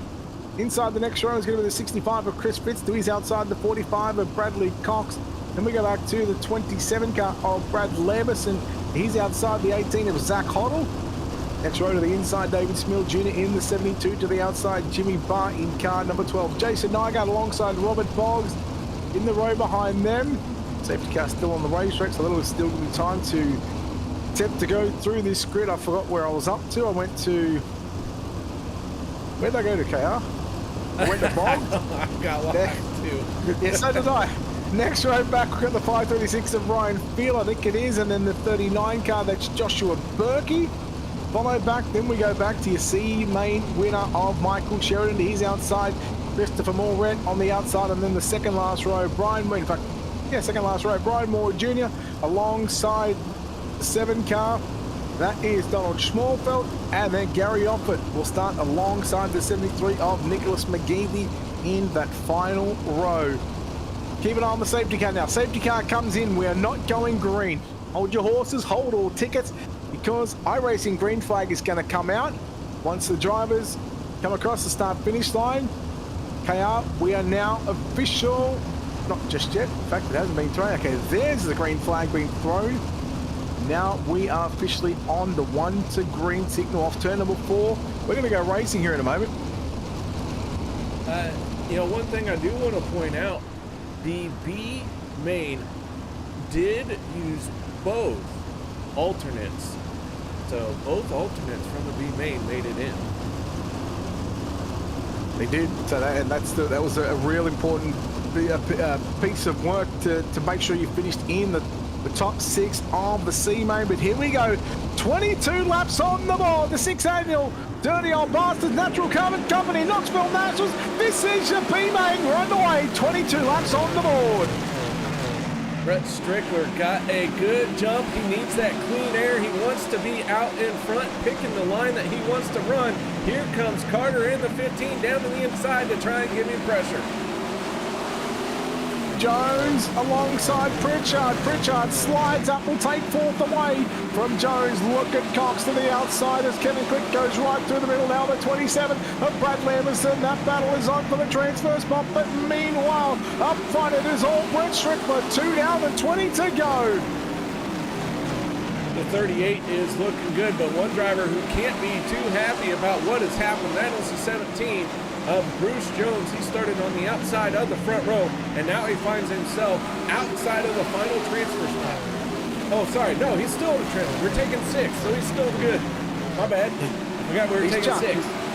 Just taking 6. Meanwhile, speaking of the 6, we got the 65 car of Chris Fitz. Now he goes to the outside. Pritchard goes right through the middle around Carter Chevalier. Carter Chevalier going to lose 1, maybe 2 positions. The Chevalier rolls the inside of the racetrack. Pritchard along with the 65 of Fritz, and now here comes Bruce Jones as well. On screen right now, 2nd, 3rd, 4th and 5th place as they work off turn number 4. Yeah, 17 laps left to run. 15 on the inside, the 17 to the outside. That is a heck of a battle for 4th and 5th place. Jason Nygaard turning the fastest lap of this B main, a 16.21. Can that 22 make it one more spot and get into the A main? He has to get around David Spiel in that final transfer spot in 6th. Your B main here on Championship Night is pretty much what we've seen in the prelim main events. They have been 25 laps. Here comes Nygaard to the inside. He'll take away 6th spot there as he slides up in front of the 72 machine right now. That is David Spiel now on the outside looking in. Here comes Jason Nygaard. Spiel into the wall. He'll lose a spot. Now Kevin Click goes on by. Here comes Bradley Cox as well, trying to make a move inside the top 8. Slide job by Cox right across the nose of the 72 car. Cox throwing the slider on the 72. Spiel falling back 2 positions. Not what he wanted to see, but still having 13 laps to go. They are battling hard back here around that final transfer spot as Nygaard moves into the top 5. The 22 working his way forward. Brett Strickler in the 38 under pressure from the 21 of Cameron Pritchard. Gonna say, just seen Bradley Cox make the move from the top side to the bottom side of turn 2, but we'll go back up front. Watch Brett Strickler in the 38, Cameron Pritchard in the 21. This is the battle for the 17th and 18th starting position. Make that, it's going to be 15th and 16th now that we're taking the top 10. So it's now Pritchard to lead into turn number 1 off turn 2. Pritchard's got it, and Strickler, well, he'll fall back to the runner-up position.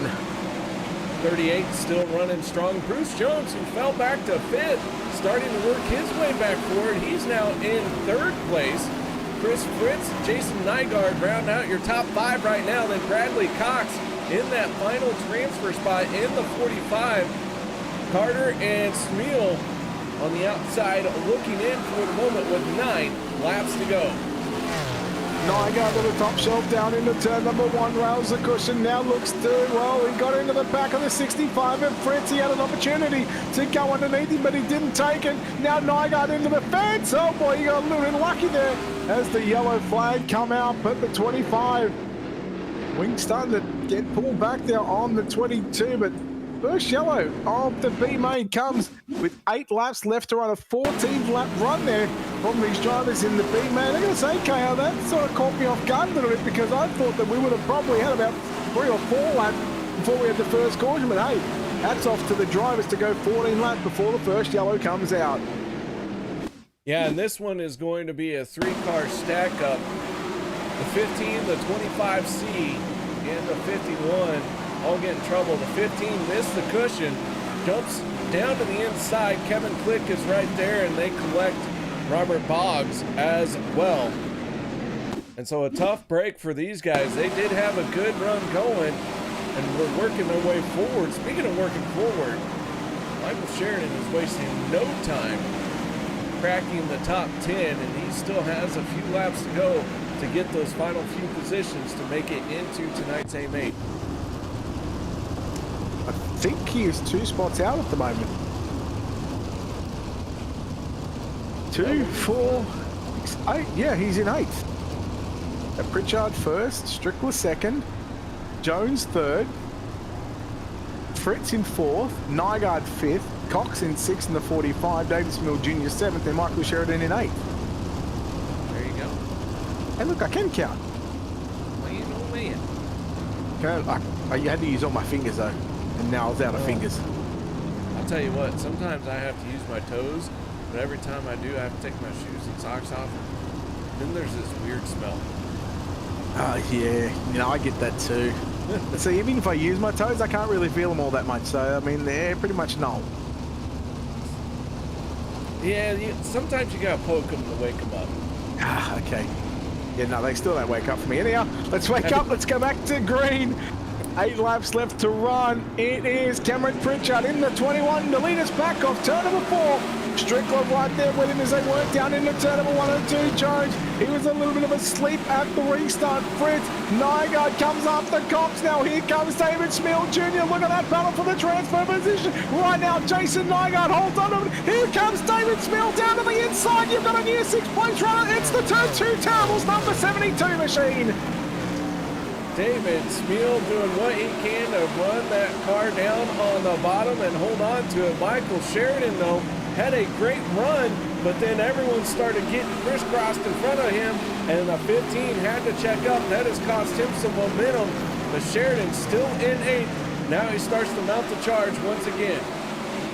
Here comes the 45. He done exactly what he done a couple of laps ago. He went from the cushion, drove it down to the very bottom of the racetrack. Bradley Cox 3 wide down the front straight away. 4 laps left to run. These 3 drivers fighting it out for 2 transfer positions. Now you throw in the 18 of Zach Hoddle. He's on the outside looking in by 1 position. The 45 of Cox into 4th, and they are doing everything they can to hold on to each and every spot that they have.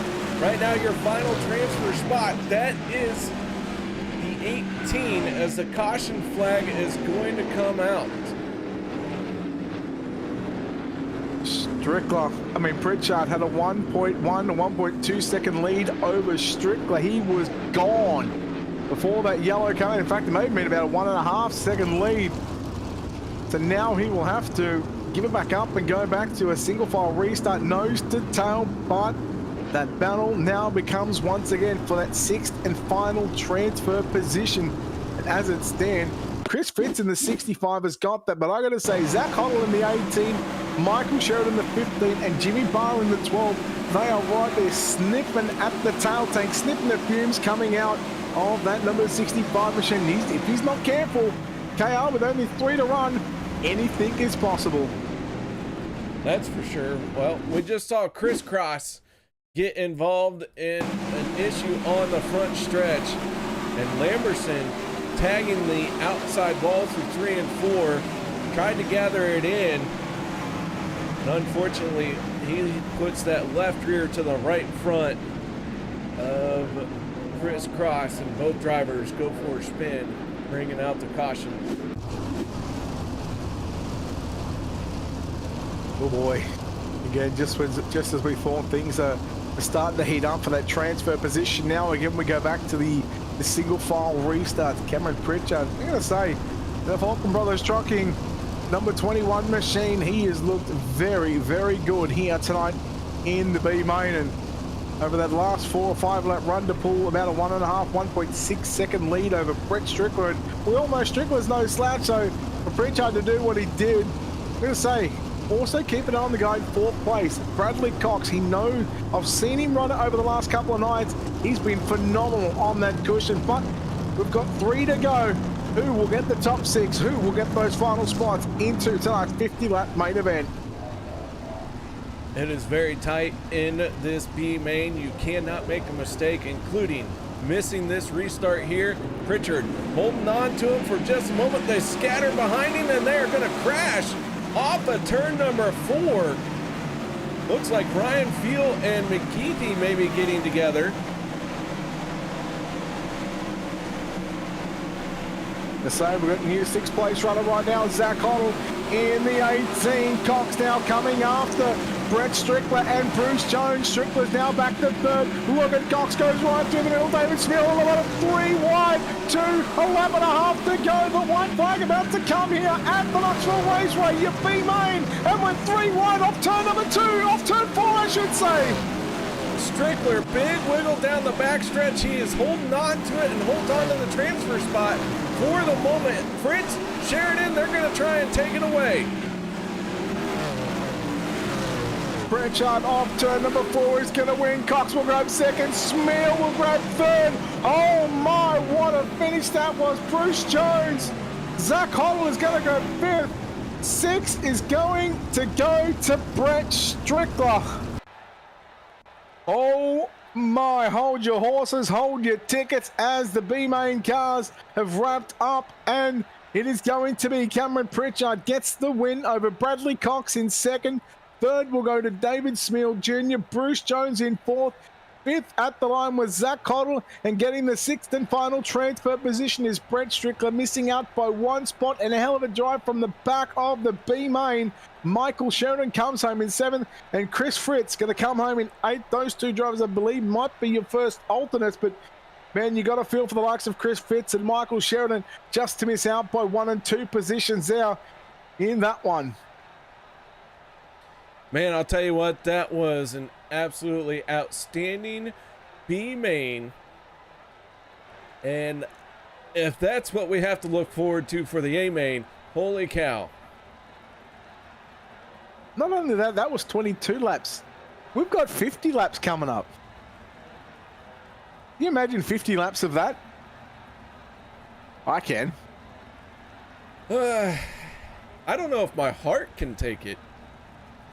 And I'm just up here in the booth. Can you imagine being in the cars? No, I really don't want to be in the car for 50 laps. Oh, good grief. Yeah, I don't either. Oh, all right. So we are going to have a bit of a warm up here for the A main. Brett, these guys, 24 cars. Going to do a 4 wide salute as they start to roll out. I guess the drivers are being told to, and I believe that the way that it looks is the way they are going to line up in the starting grid. So as you can see, Aiden Beerline is on the bowl through the middle of that the middle of that 4 wide is Josh Whiteman, and the 12 car of Alex Bergeron. And then to the outside, let me just get my starting grid up actually, because that would be so much easier than trying to do and read them as the cars are rolling around. But yes, you can see, ladies and gentlemen, as the cars are rolling around, they are rolling around in their starting order lineup. Can confirm, here we go. Just waiting. Why do these pages take so long to load sometimes? Technology. Yeah, interwebs. Here we go. Aiden Beerline and Josh Whiteman with the first 2 cars on the front row. Alex Bergeron and Sean English will be on the outside of the front row. The first 2 cars on the inside will be Tyler Shell and Gregory LeMay. The next 2 cars to the outside, Chad Griggs in the 27, that's the blue car. And then the 91, the YOB Racing Speed Factory car number 91, that is Matt Grimm. Then we go back to the third lot of 4x4 on the inside. It's Vinny Sansoni, he's outside. We're scheduled to be Braden Oliver, Darren Detwell will now move there. Then we've got the 31 of Andrew May, Alex Sosinski right there, Bradley Cox, and now they're just starting to file in line. It doesn't matter where they are, but Ladies and gentlemen, this is the greatest sight in all of motorsports. A simple four-wide salute to you, the fans at home watching here on the Turn 3 Racing Network and on Ultimate Dirt TV. The 6th annual Dirty Old Bastards Natural Carbon Company Knoxville Nationals. This is your championship lineup as they are four wide here at the Knoxville Raceway. Well, I'll tell you, every time this happens, I get a chill, and I just got one once again, and I still can't believe it. I've been doing this broadcasting since probably, I don't know, it's been a couple years, and I still get chills, even seeing that just now. Again, there is no better sight in all of motorsports, whether it's a virtual world, whether it's the real world. Again, you cannot beat the four wide salute, and to see these drivers just go around and just pace, as they know they have got a very, very big job to do, as they are now just been told we are rolling into your A main. And it is time, KR. It has been 10 nights of straight racing here with the Dirty Old Bastards, all culminating to this final race. It's to find out who will be proud the 6th annual Dirty Old Bastards Natural Carbon Company Knoxville Nationals main event winner. Couple things to keep in mind. This is a 50-lap A main. We will have a caution at lap 25 to kind of represent what is in the real-life Knoxville Nationals.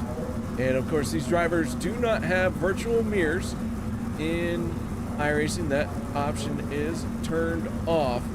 But as you heard with Andrew May, they do have spotters, so the possibility of information transfer is still there, but regardless, they don't get to have mirrors. No, and that really takes away, and again, that, like we just spoke about, whether it's obviously the real world, they don't have mirrors, they don't have spotters, so, but you can't really take the spotter situation out of that one, but you can really take the mirror situation out of this one. And boy, I tell you what, I mean, over the last, again, I'm just going to say 10 nights because this is night number 10. Over the last 10 nights, I mean, I think I've done 8 out of those 10 nights, and the racing that has been produced has just been nothing short of fantastic, and that's even with the no mirror situation. So really looking forward to this one, and really looking forward to this 50-lap main event. Again, over the last couple of nights, the prelim nights, night 1 and night 2, and Hard Knocks night last night, the main events have only been 25 laps. They double that tonight. I go back to Saturday night. Last Saturday night with the Ironman 55 at the Federated Auto Parts I-55 Raceway. That was a 55-lap main event. Spoke to Trevor Royer on the Friday night with his win on Friday night, and he said his tyres after 30 laps were pretty much buggered. They went and done 50. They went and done 55. And again, the tyre wear situation at a smaller racetrack was burnt up pretty quick. We go now to a half mile, and again, that just changes the whole dynamics of what these drivers have to do and how much they have to save. It's going to be interesting to see who sets the pace out in front. Yeah, keep in mind 50 laps here is a long time, and they will not be able to change tires. So you've got to manage your equipment from the get-go. The B main, the C main, the D main, those guys could hammer down throughout the entire event. But now it is time to start thinking about how you can manage your fuel, your tires, keeping your car clean, but being in the right place at the right time, because somebody somewhere is going to have to burn up a right rear to come from the back. Well, I know there was a practice race probably 2, maybe 3 weeks ago, which I'm pretty sure Aiden Beerland actually won that one, so he knows how. I'm sure he certainly would have taken some notes from that 50-lap main event. And we speak about tires as well, but another thing that we haven't spoken about is the fuel issue. Now, if you are to run flat out, yes, you're going to burn your tires. Let's just take the tire wear situation out, okay? If you run flat out, you use 0.7 of a gallon per lap.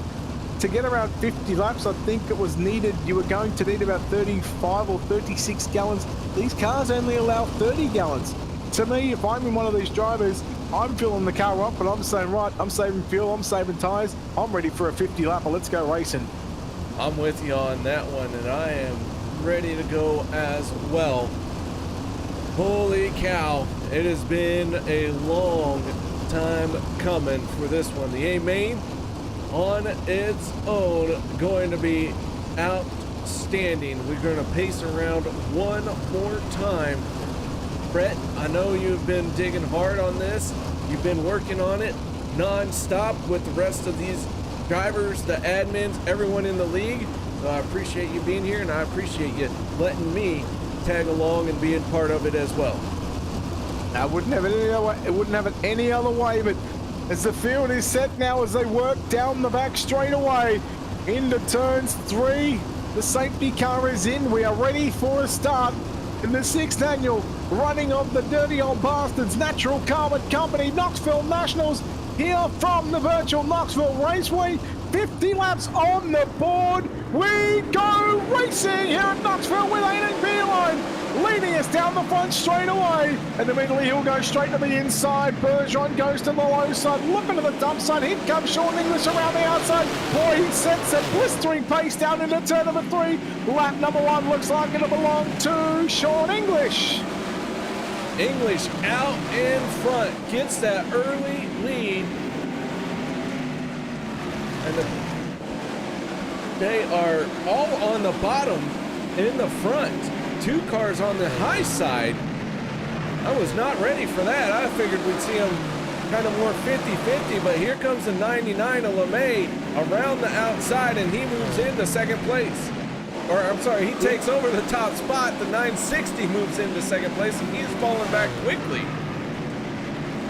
Yeah, I think it's all about trying to set the pace out in front. Matt Grimm, boy, he's going hard at it already here in the opening couple of laps. We have 3 down, 47 to go. Grimm will get to the race lead, and now he's got an opportunity to dictate the pace of this one again. He's got to be careful if he goes too hard too early. Oh boy, they're starting to check up in turns 3 and 4. Tyler Shell moving back to the field. How about David Smil Jr. nearly inside the top 10? We've just seen him run in the B-Main. Yeah, and I have a feeling what's going on here is this is what I was talking about before the green flag came out. They are running the bottom to pace themselves, and they are doing what they need to do to get through the first 25 laps. These guys are hardly driving these race cars at all. This is very interesting. This is a huge game of cat and mouse. Absolutely, so you can play the better game of chess here at the Knoxville Raceway. Sean English, now here comes the 51 car. Oh, Bradley Wilson to the outside, now coming after the 51. Coming after the 10 car, Jack Young is still Bradley Wilson. Then you go back to the 21 car, Cameron Pritchard. That's the 8th, 9th, and 10th position. Sorry, 7th, 8th, and 9th position. As now Young will go side by side with Wilson down into turn 1 and 2. And we noticed, have a look at your pole sitter, Aiden Beeline. He's back in 14th. And have a look who's right behind him. No doubt these 2 drivers would have been talking and testing over the last couple of weeks to figure out the best game plan on how they want to approach this 50-lap main event. Yeah, Bradley Cox in the 45 coming from the B main along with Spiel. These 2, they have taken full advantage. They have got all the way up into the top 5. Cox in 6th, Spiel in 5th.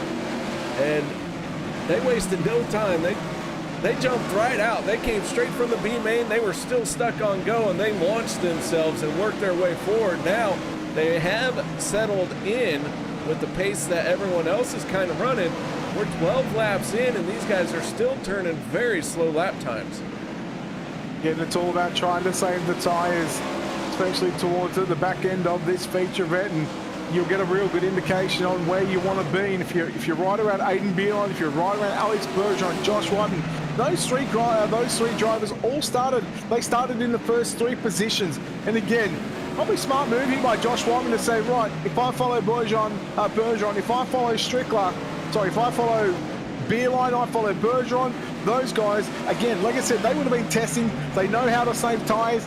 And knowing that it's a 50-lap main event, at the halfway stage of the race, if we don't see a yellow, we will throw the yellow at the halfway point. So again, the strategies come into it for the first half to save your stuff for the back end. Meanwhile, Darren Detweiler will go down to the inside on Greg LeMay down into turn number 1 and 2. That's your battle for 4th and 5th. Meanwhile, just to the right of that is Bradley Wilson on the outside of Bradley Cox in that 45 machine.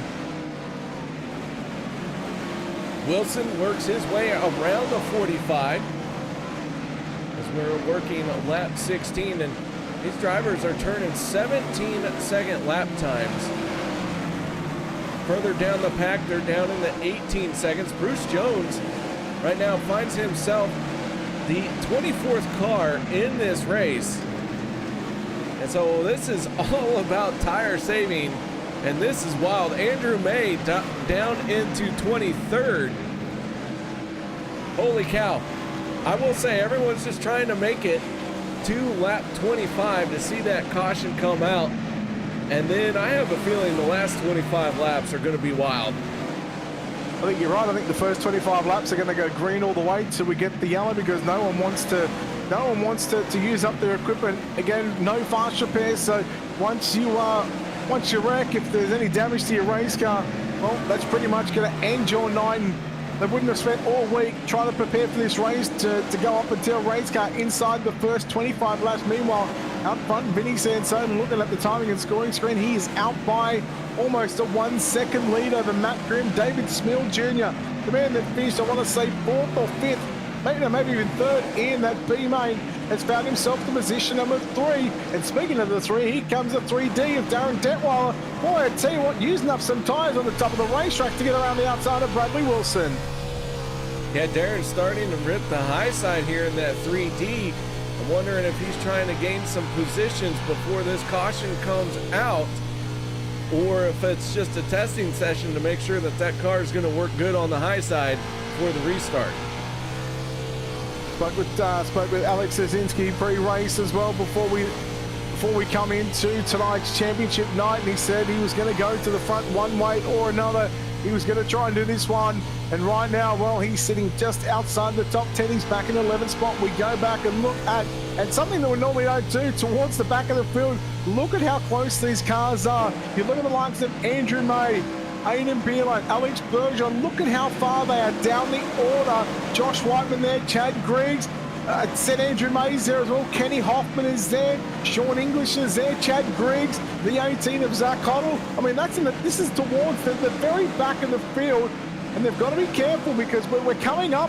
And right now, have a look at your race leader, Vinny Sansone. If he's able to lap some of these cars, that makes it very difficult. And look at Beerline. Beerline's noticed that Vinny Sansone is coming. He's going, right, I'm getting away from this guy. I need to make sure that I do not go a lap down. And now you start to see him put the foot down. Well, it's all going to be for naught as the caution flag is going to come out this time around. We have done 25 laps. I'm sorry, I think we're going to do one more. One more. Yeah, one more. Either way, that caution flag coming out very soon, and these guys really are starting to feel the pressure from Vinny Sansone. And there it is. Yellow flag is out. The 80 does not put any of these guys a lap down, but now you got to wonder, Beerline's fast, Bergeron's fast. These guys started at the front. They fell all the way to the back of the field. So now they've given up all that track position to try and save their equipment. Did they make the right call, or is it the 80 of Vinny Sansone who has burned a little bit of tire, burned a little bit of fuel, but now he's out in front with clean air? Well, this is a game of chess that some drivers have to play. This is the game that you have to play to potentially, or at least have a chance at taking out the 6th annual Dirty Old Bastards Natural Carbon Company 410 Knoxville Nationals main event. Right now, Vinny Sansone along with Matt Grimm in the 91. That's your top 2. Then you go back to David Smill Jr. into position number 3. 4th is Darren Detweiler, Bradley Wilson in 5th, Bradley Cox in 6th. 7th is Greg LeMay. Then you go back to the 21 car of Cameron Pritchard in 8th, Jack Young 9th. Rounding up the top 10 is Brett Strickland. Then you go back to Tyler Shell in 11th, Alex Zazinski, Patrick Spangler, Spencer Putney, Bruce Jones, your top 15, Chance Siskowski, Andrew May, Josh Whiteman, Chad Griggs, Alex Bergeron in 20th. 21st is Zach Hoddle, 22nd is Aiden Beerline, Sean English 23rd, and Kenny Hoffman to round out the 24-car field. Lights are out on the iRacing.com Chevy Silverado pace truck, and we are ready for the final half of this 50-lap main event. And KR, again, the stories are going to continue to unfold. Who has got the better chess game towards the back end of this feature event? Oh my goodness, here we go, because keep in mind, we were doing 17 fives in the first 25 laps, but now I think we're going to see these guys really start laying it out, and we're going to get down into the 16 seconds once again. In the 80 stabs the throttle, the green flag is out. We're back underway for the second half of tonight's Knoxville Nationals, the Natural Carbon Company 410 Nationals. Oh, here we go. Problems for Mays. Wilson came up the racetrack. Oh, no, Strickler in the May. Szynski involved. Strickler involved. And a whole bunch of cars, a handful of cars. Josh Whiteman involved. Bruce Jones involved. And there is some damaged race cars on the exit of corner number 4. Big time crash.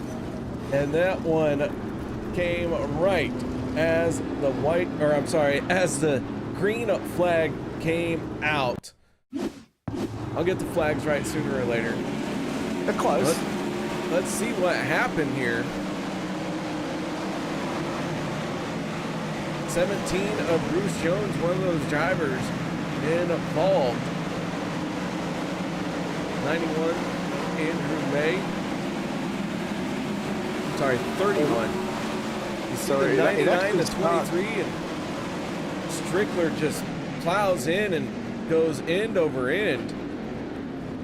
If you go back a little further, it actually starts with the 51 of Bradley Wilson, who just came up the racetrack going into turns 3, and Greg LeMay probably could have backed out of it. Didn't look like he backed out of it. There may have been not enough time, but that's where it all started. That's where the first initial contact was made, and of course LeMay, after getting sort of somewhat caught in the guardrail, had to come down the racetrack, came down into the side of Strickler, and again, that's where all hell broke loose, basically.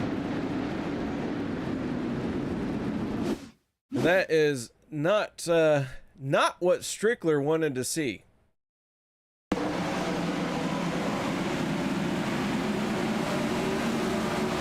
So we are still under the yellow flag conditions here at the Knoxville Raceway. We are just waiting for the lights to turn off. 23 laps left to run, so taking us 2 laps to get our second, or basically, realistically, our first yellow, because we threw a mandatory yellow at the halfway stage of the race, which means the lights are out and we get to go back racing here off turn number 4 with Vinny Sansone. And again, who's got the better chess game here tonight? Ooh, gotta hold on to it, because I still don't know what to expect from these guys. I can't make my mind up yet who's made the right move. I'm gonna know when the checkered flag falls, though. Don't worry. Yeah, so will I. I'm right with you. I'll tell you what. I'll pick a winner as they come off turn number 4 on the checkered flag lap. But here we go. Green flag back down. 23 laps left to run. Again, who will get the job done? Who will be crowned your 6th annual Dirty Old Bastards Natural Carbon Company 410 Knoxville Nationals winner right now with 22 to go. This is Vinny Sansone. There's problems once again off turn number 4. I believe Bradley Wilson once again is involved in this one. Yeah, Wilson involved. A couple other cars getting a piece of it as well. And a caution flag coming out. It looks like the 51 into the wall, going into the corner, and then everyone checking up because of it. See if we can't get a better look at it here.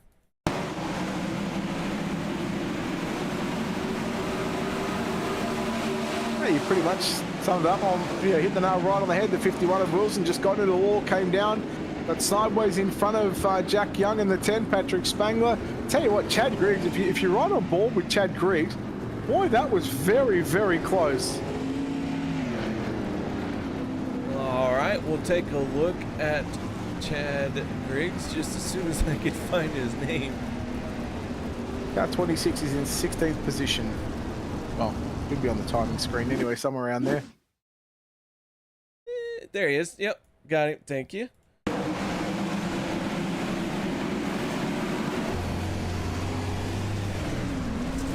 Man, did he have his... Had to have quick hands right there, eyes up and everything.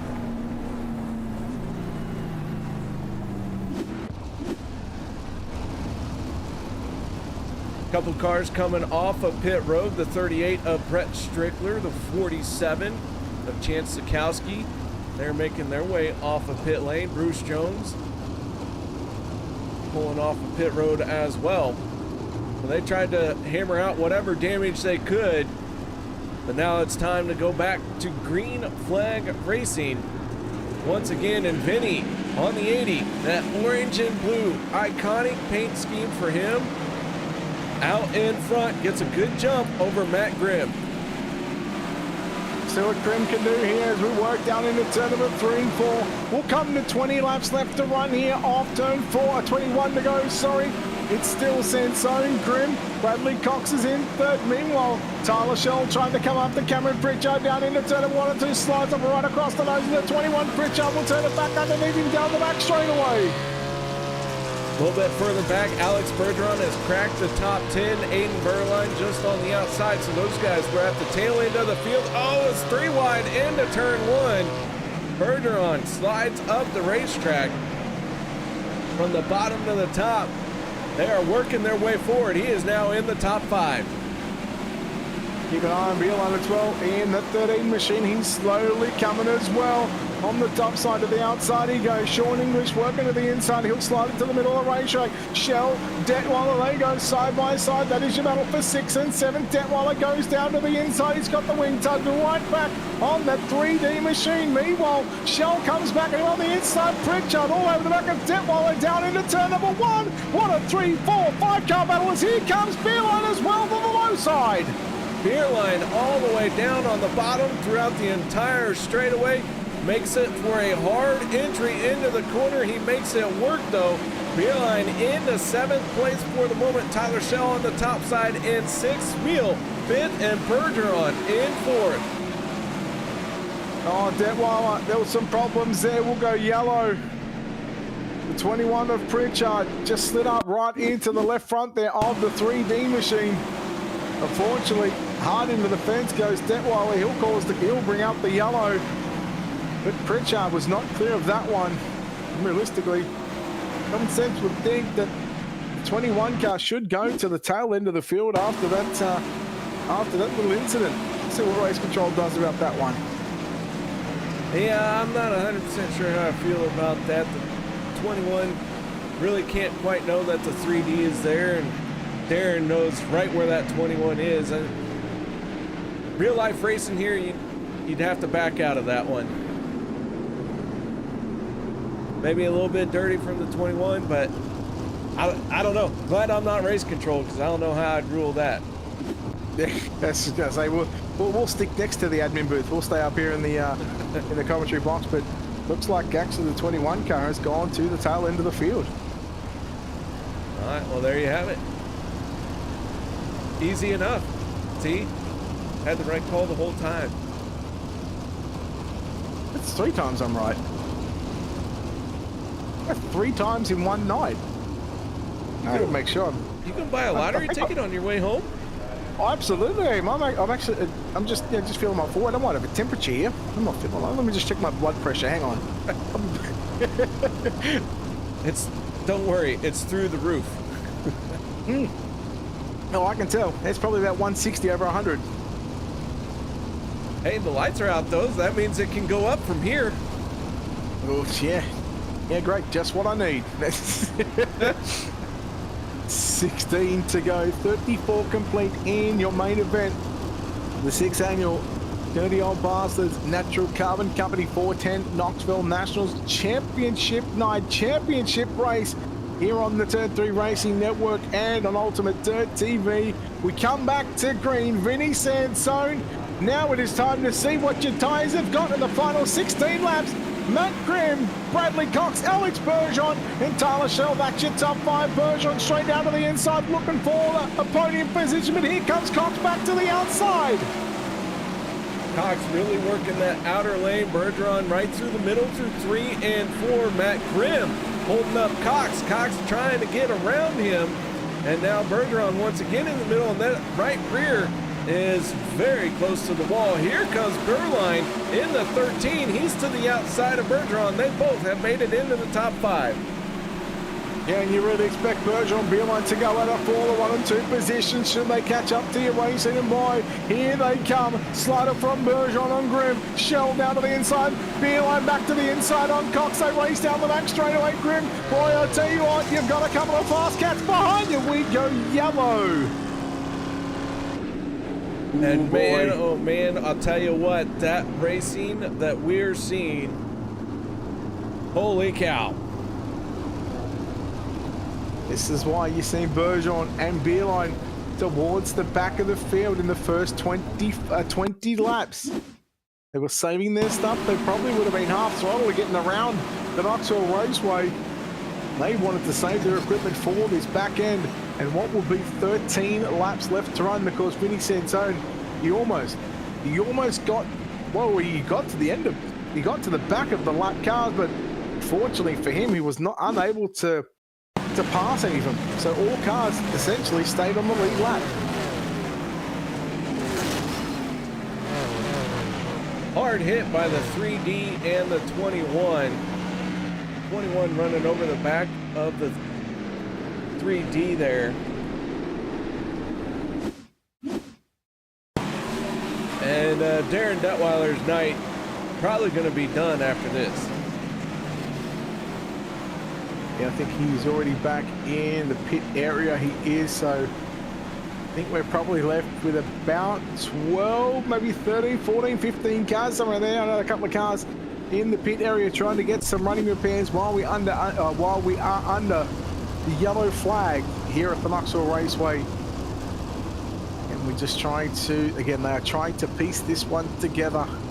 If it was 40 laps, different story, but the fact that we go the full distance of a 50-lap main event. Bergeron and Beeline, Shell, again, world champions. 2 of them have picked up 4 world championships in 410 wing sprint car competition. Beeline, he won the 360 Knoxville Nationals last week. He won an iRacing Knoxville Nationals just on the weekend, so he knows how to go to victory lane here at the Knoxville Raceway. 13 laps to go. Can he come from the 5th restarting position? Can he get inside the podium? Can he go on the top step? We'll find out. 13 to go. Vinny Sansone back to the green flag. Green flag is back out. Bergeron, Berline down on the bottom. Cox makes a move for second place. Can he seal the deal? And gets it done. Has to shut the door on Grimm. Now Grimm under pressure, and yellow flag comes out once again.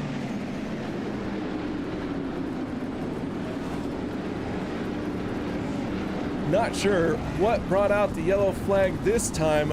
I do think, though, the 31 of Andrew May was involved. And we'll take a look here. 3 wide coming off of turn number 4.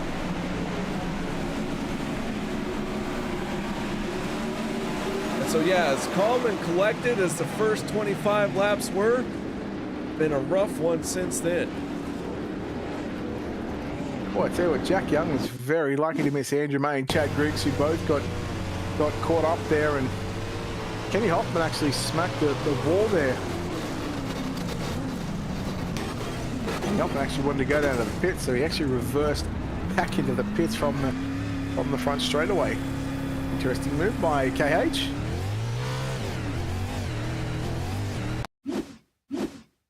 Go on board with Jack Young here, and man, did he really yank that wheel to the left and trying not make contact.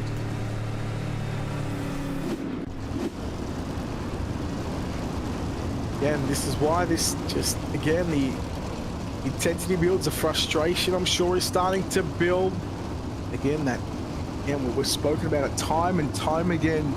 Tire wear, fuel, it is all playing a huge factor. And We've seen it over the last couple of restarts as well with the likes of Beerline, Bergeron. I mean, even Bradley Cox. I mean, Bradley Cox went hard probably the first 20 laps or so, and I'll tell you what, as an underdog, I reckon Bradley Cox can get the win. It would certainly be one of the biggest wins of his iRacing career. Back to green, 12 laps left to run. That is all that separates one of these drivers from the top step of the podium. Vinny in the 80 gets another great start. Bergeron is under pressure from Shell. Berline and Shell now battling it out as Vinny Sansone sees a slider from Matt Grimm. Grimm gonna hold on to it. Bergeron gonna pass them both on the outside. Bergeron goes from the third or fourth spot into the race lead through three and four. We'll come back to 3 and 4 right now. Cox with a move there on Grimm down into 3. Off turn 4. Here comes Beerline. Here comes Shell. Sansone now starting to fall back. 3 wide down into turn number 1. Shell to the inside of Grimm. Grimm slides up in front of Beerline. Beerline turns it back underneath. Bradley Cox goes around on the 45. We'll go yellow. Yellow flag coming out for the 45 of Bradley Cox.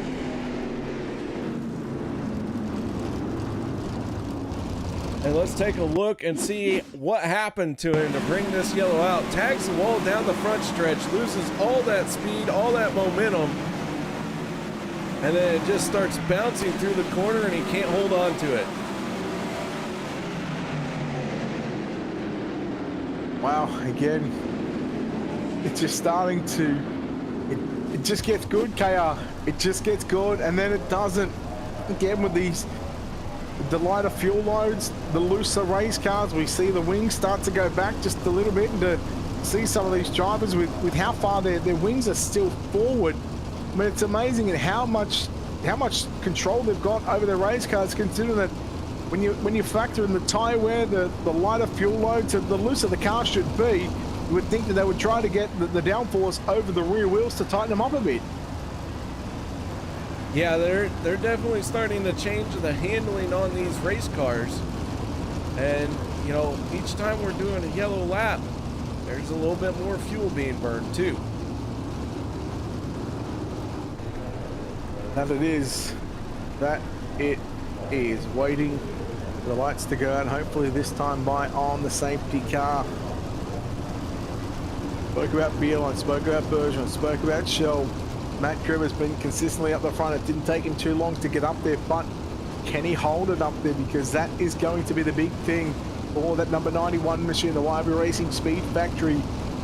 If he can stay up the front, and I'm sure he would love to podium here at the Knoxville Raceway.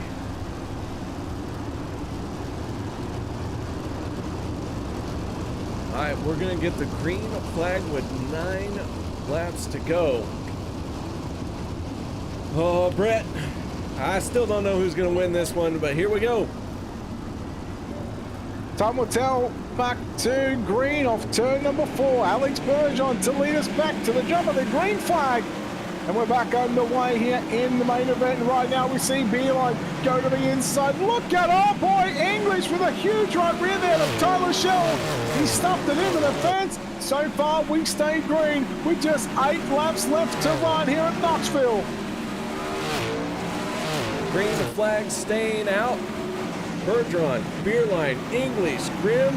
Right now I'm running 1, 2, 3, and 4, and Bergeron going to watch his 1 second lead disappears. The yellow flag comes out once again. Tyler Shell in the 1 in trouble. Let's see what happened to Tyler Shell.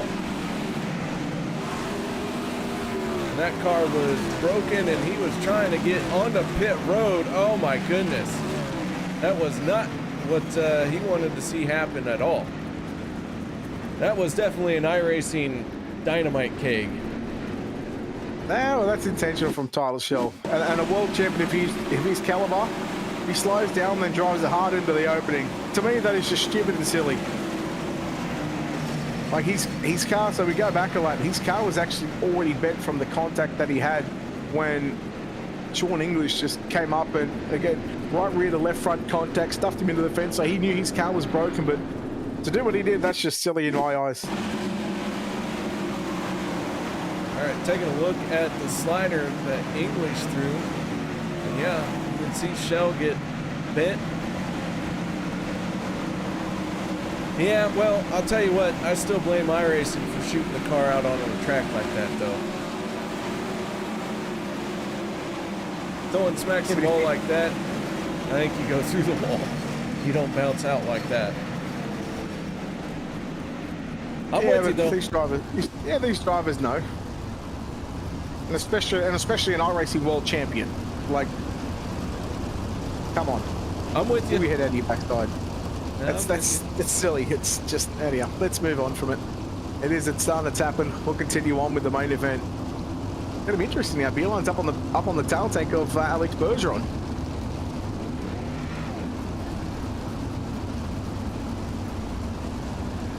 Several drivers still working on their race cars. One of those being the 17 of Bruce Jones. And that race car finally has all the wings on it. He has been working his way on and off of pit road non-stop. Good to see somebody not try and quit as the green flag comes back out. I was talking about the top wing starting to move back over the rear wheels just to keep the downforce. That's what Aiden Beerline has done. Bergeron still got his pushed quite some ways forward. So that's only going to be a matter of time, and we've got 6 laps left to run here in the main event. Bergeron still leads by 4, make it 3/4 of a second over Aiden Beerline. English in third. Spencer Partney, we haven't really spoken about him all night long in that 17 car, and he finds himself inside the top 5. He finds himself either the 4th or 5th position. It's going to be 4th at the line, but then we're going to go yellow one more time. Yeah, it looks like Wilson going to end up on his lid going up and over after contact down the front straightaway.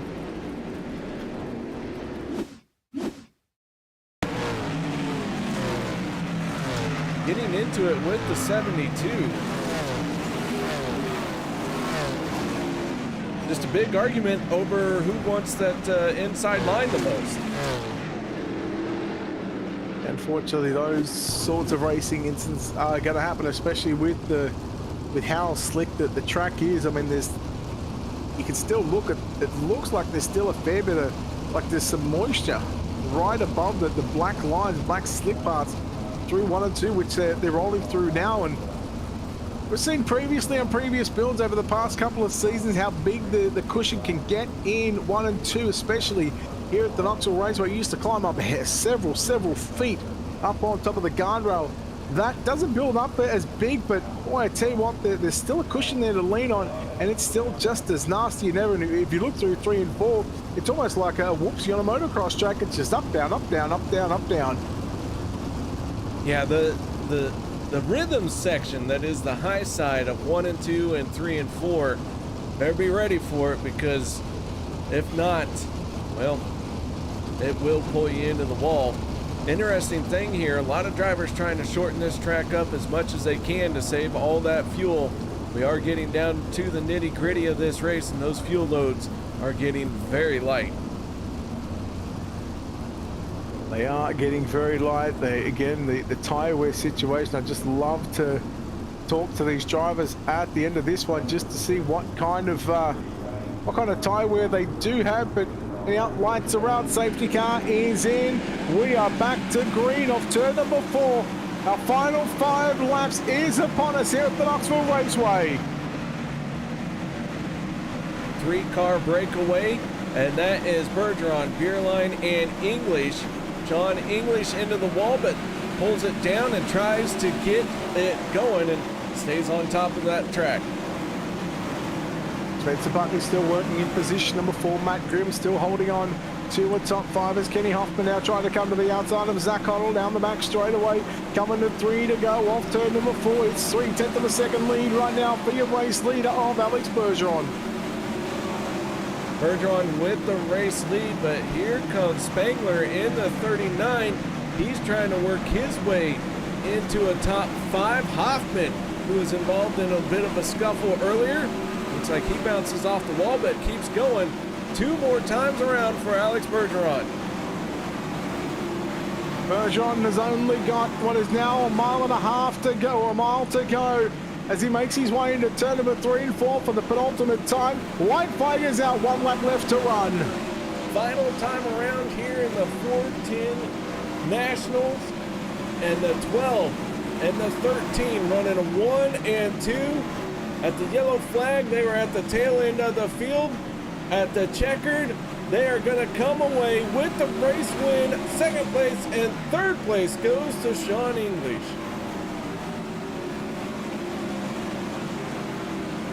Well, our 50-lap main event is complete, and Alex Bergeron comes away victorious here tonight.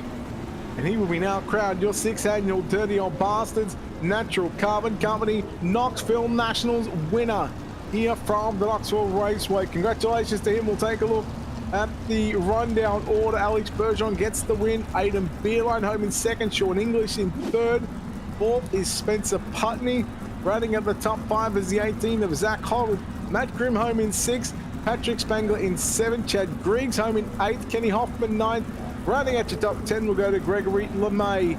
11th is Bradley Cox. Vinny Sansone, who led for the first half of the race, will come home in 12th position. 13th is Bruce Jones. Andrew May 14th.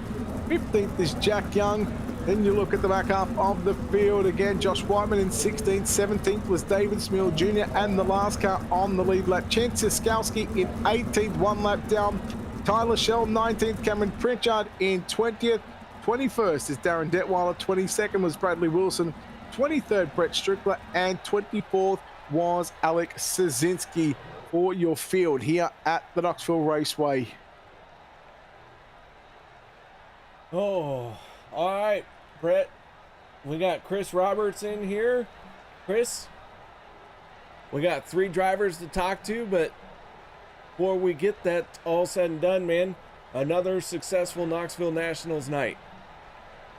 Yeah, thank you. It's been a long 10 days, and that 50-lapper was definitely interesting to see the different strategies. Alex wins, but he was about 2 laps away from going a lap down before that halfway yellow come out, so interesting.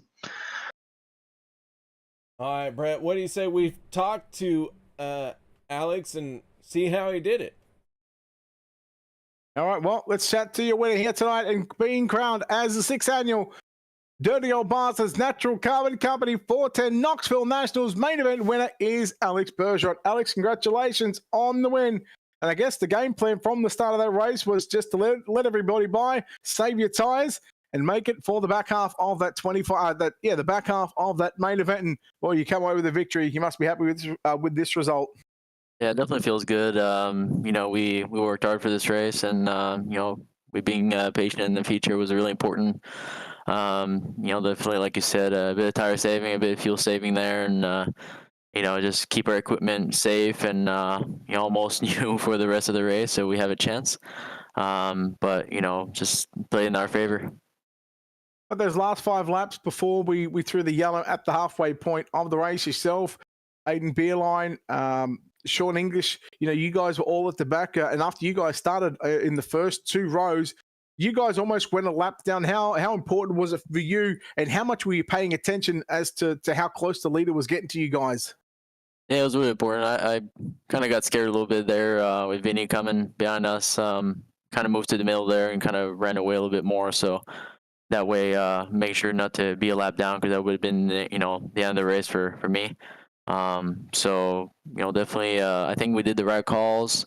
You know, in the last couple laps there, it was just a great battle with Aidan. I hit my marks as much as I could, and was able to hold on to it. So me and Aidan ran a pretty good race, and got to thank him for everything he done for this car and get me ready for this race, and all the work he's done for this race. So wouldn't have been possible without him. Alec, what does it mean to you to be crowned now the 6th annual Dirty Old Bastards Natural Carbon Company 410 Knoxville Nationals winner? Oh, it feels amazing. You know, I don't know. I don't remember exactly. Maybe last year I done it. I don't know exactly the stats on that, but just another thing to add to my list. And you know, it just feels great to win here again. And be in sprint cars. It just feels good to be here in sprint cars. A long list of accomplishments for yourself, Alex. Congratulations on putting another one onto that list. Alex, before we let you go, of course, a lot of sponsors, a lot of people involved in this one. An opportunity to thank everybody involved. Yeah, absolutely, Brett. First is definitely our team ABR Esports, everyone in the team, of our partners that helps us out and supports us. Like I mentioned, Aiden Beerline for all the help he's done and getting us ready. Jason Nagel also ran this race. He finished in the B main. A couple of positions back, but he got in the wall, I think. So just bad luck there, but. We all ran the race, and just glad to be able to run again all together. Everybody that helps us out, and you guys for broadcasting doing an amazing job, and DOB for putting this up for us to race and for this amazing event. Alex, well done on the win, and I'm sure we'll see you out throughout the course of the racing series coming up over the next couple of months. Well done on the win. Thank you, Brett. Alex Bergeron, your winner here tonight from the Knoxville Raceway. Chaos Stonefish caught up with the man that comes home second spot tonight of Aiden Beerline. I have caught up with Aiden, and Aiden, that 13 at lap 25 was about to go a lap down, but somehow you guys pulled off an excellent strategy. Tell us how you did it. Oh, yeah. Well, we knew what we were going to do from the start. I knew what I was going to do back in 360s once I realized what it was and the game plan. And we weren't aggressive enough. Alex was slightly more aggressive, and I got to get used to having this better tire model, like better tires over everyone else. Certain people were more aggressive, and it allowed them to get up more spots quicker, and he was. And the only thing, in order for me to win that race, I would need to invert the top two, because we were both just so equal at the end. He drove a phenomenal race. Well, the first 25 laps really did kind of set an uneasy tone at the back of the field, because everyone was trying to run about the same lap speed, but it seemed like last 15 spots were all in one little location in the corner. Yeah, I think there's like 4 guys that were meant to be on my strat, me and Alex's strat, and I think certain people saw us doing it and they tried to follow us, which I don't blame them. I do the same thing, and I think they all ran up well too, everyone that tried to copy us. And yeah, the strat worked, and at one point I was like, where's the leader at? And then I saw the leader catch, and I'm like, okay, gotta go. I wanted to not start going until like lap 30-ish, but we had to go a little sooner, unfortunately.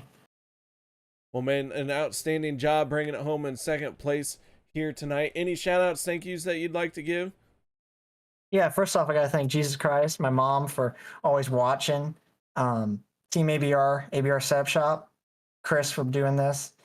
I'm sure a lot of people aren't going to be happy about it being straight 50 laps, but it was a blast. No matter what it is, it's always fun to run here, and haters going to hate, but it's fun to run this league every once in a while. And you all for putting an amazing broadcast. And also, I got offered a real-life ride a couple days ago, and I just got to thank Gibson Barker Motorsports for giving me the opportunity here at the end of September to drive their legend car. All right, man. Well, nice job, and we'll be looking forward to seeing that whenever we get the chance. Yep, thank you. All right, there you have it. Aiden Beerline, the driver of the 13, who brings it home in second place. Brett, one more driver on the podium. That's Sean English. It is. We'll chat to the comes in third place tonight is the 960 car of Sean English. Sean, congratulations on a third place run here tonight at the Knoxville Raceway. Well, you started up front, you fell to the back, you nearly got past, and you nearly got put a lap down towards the midway point of the race. But late in that race, I guess the tyre strategy was the big game plan, and you come home third in the Knoxville Nationals. You got to be happy about this result. Yeah, it wasn't bad. I'm not a big fan of the halfway caution, because I'm sure, like you saw, me, Alex, and Aiden, we were sitting there a second off the leader every single lap, just trying to save tires the best we could. Unfortunately, they saved a little bit better than mine. Plus, I'll keep it $150 with you, Brett. I am not a good race car driver. I was messing up so much, smacking the wall down, not clearing sliders. It was a mess for me. I don't know how we brought it home with a P3. What was it like towards the back end of that race course? It was stop-starter inside those last 10 laps, but those last, I think, 4, 5, or 6 laps. I mean, we know with sprint cars you can only move your wing forward or backwards at the top wing. That is, how much were you trying to try and tighten this car up towards the back end of that race?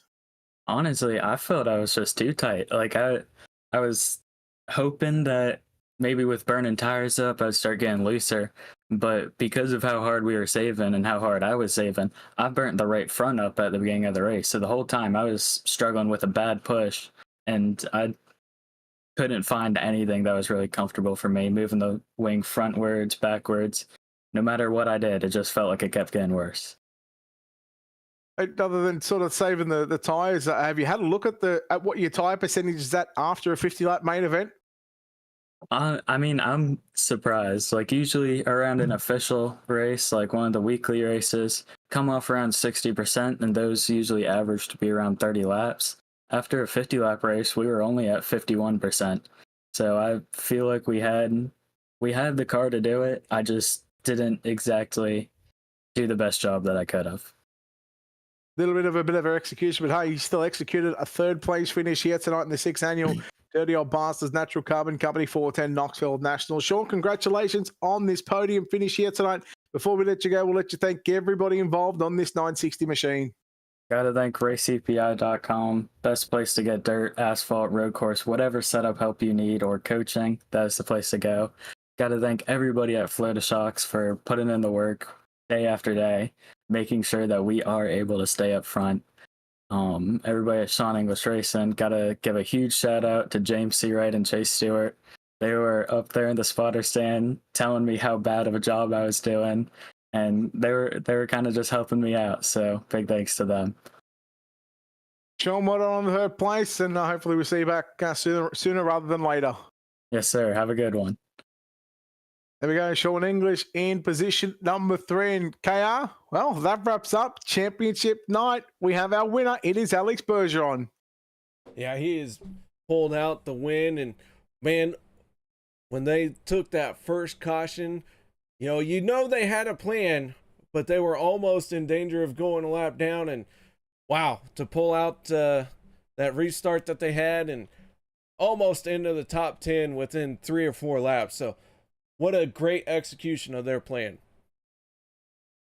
Perfectly worked out. They've certainly played chess over the past couple of weeks to figure out how and what they need to do. And of course, you go back to that practice race a couple of weeks ago where Aidan Beerline was able to do that one. And I'm pretty sure he actually won that race, if I'm not mistaken. Chris, you could probably correct me on that if I am wrong. But again, that 50-lap, yeah, let's see. Okay, that's 4. That's 4 times tonight. I'm just putting that one out there on record. 4 times I've been correct here tonight. KR's been correct. What, 6? No. Yeah, it's not at all. he might be 6 beers deep. He's still correct. Yeah, I can't even count to 6. Yeah, I've had to step it up for him. But it just goes to show that the homework that Beerline and his team has done over the past couple of weeks to get sort of prepared for this one. But again, we'll just sort of throw it back to Chris. Chris, I'll ask you now, where we started off a little over about a week and a half ago, Tuesday night for the 360 Knoxville Nationals, night number 1. And now we end it with championship night of the 410 Knoxville Nationals. 10 straight nights of racing. We know what it takes as a toll on a driver, everybody involved, but I don't think anyone has turned or done more time over the last 10 days than what you have put in. No, that's I can definitely say I'm tired. I know Darren's been here every night of the week with me. But, once we get done, he either goes test or just gets off when I still got a bunch of work to do. We'd finish up, and I'd be on here for about another hour and a half, 2 hours. Tonight, I'm making a short post, and I'll do the full race rundown either tomorrow night or Saturday morning. But, it's a lot of work, but it's a lot of fun. And I can say, we really didn't have no tempers flaring until Hard Knocks night. And, well, everyone knows it's the end of those specials, and everything matters now. It's time to go. So tempers were warming up yesterday, and there was some that got pretty hot tonight. But that race was interesting. I really did not see Alex and Aiden dropping that far back. Like I said earlier, they both almost got lapped, and then I did not see them coming back up through the field. But with all the yellows there the second half, that definitely helped them out. They were able to keep their nose clean, come back up through the field, and it was two different strategies. The guys that wanted to go up front and kind of set their own pace, and the guys that wanted to go to the back. Was 50 the right call? We all made it. They all made it on fuel, so that worked out. Could it have been better? I'm sure. If we would have maybe lowered it, like the 40 that we were thinking about going back and forth with. But when it comes around next year, we'll just see what iRacing's got with track states and all that, because that was the biggest thing. I do prefer what I did the past 5-6 years of having each main event in their own server, so the field's gridded up the way it needs to be. But the track just wears out too slow for that right now. So we got an update, I think, week and a half, 2 weeks away. We'll see what they do to the track, and still got another year before this one. So we'll see how quick the tracks work and see if it's sticking with straight 50 or back to twin 25s or 40 laps, something like that. But got a year to figure that out. Yeah, so look forward to that coming in a year's time. But now that you wrap up 10 straight nights of racing, the special events are done. What's the plans for Dirty Old Bastards going forward for the rest of the year? Is there any plans in coming back to weekly competition, weekly racing, or what's your plans? Yeah, I told all the A-Main guys when they were out there doing their 4-wide salute that we're taking next week off from the dirt stuff. I got our Hickory late model stock deal on Sunday, as we're in the playoffs with that. Got 3 weeks left of that. But then the first week of September, it's September 5th, we fire back up weekly. 360s on Tuesday night. And then on Wednesdays, the wingless 410s and big blocks will alternate back and forth weeks. And then Thursday will be our normal 410 show on Thursday. So 3 nights of dirt racing action. Just one race a night. I'm not doing the double shows no more. I kind of spoiled myself with this, taking the 6 months off and going to bed early. So we'll race one race a night and call it a night. But that's the plan, run that through, I think, the end of December. And then I got something big in store for 2024 with the 410s. So looking forward to next year with the 410s. Well, it's certainly been a fun 10 nights of racing, that's for sure. And I'm sure that you've got a lot of people, a lot of sponsors to thank before we let you sort of get out of here. And I guess after that, KR can wrap us up. Yeah, thanks to everyone who showed up for over the 10 days. Had I don't know how many, a lot of people showing up over the 10 days. Had 78 for the Nationals, for both Nationals, actually. Let's see, had 118 drivers show up over the 10-day event, with 360s, the Ironman, the Classic, and the 410 Nationals. So thanks to all those for showing up, putting on some good racing all week long. I got to thank Natural Carbon Company, as they were the main sponsor for this to get everything broadcasted. Tim Sims Dirt Track Simulators came on board, help out with the trophies. Was sponsor for the 360s. Got the Weggie Law Firm, or Weggie Law Firm. Yeah, Weggie Law Firm. With they come on for the Ironman, so I appreciate them. Design with the Classic, and then the Mr. Knoxville Award, which that does go to Aiden. He had that. All he had to do was start the A-Main tonight, and he had that locked up. So congrats to him on that. And then you, Brett, being here, I think 8 of the 10 days. So you've been just as busy for the most part. KR, thanks for coming out, helping us out, get it all covered up. I know last week you had to miss 360s because you killed your motor in your real car, but that's fine. We were able to make it happen. And then gotta thank Ryan with Talking Dirt TV, for stepping up to the plate Tuesday night when you had your thing come up there, Brett. So appreciate Talking Dirt TV coming up. We've worked with them in the past, and they're pretty good. So, and just thanks to my guys that kind of helped me out and bounced ideas around and all that before we started all this, because I've always wanted to do 50 straight, and we did that test race. I announced it, and then I had too many days to think about it, and I backed it back down. And then when we all met up at Knoxville again, we said, screw it, we're going to do 50, and we did 50, and nobody ran out of fuel. All right, Chris. Well, man, that about sums it up. Thank you very much for letting me be here. Brett, I know he's happy to be here as well. So, until next year, I guess. So, man, thank you very much, and we look forward to seeing you all next time. And so until then, y'all stay safe and have a good night.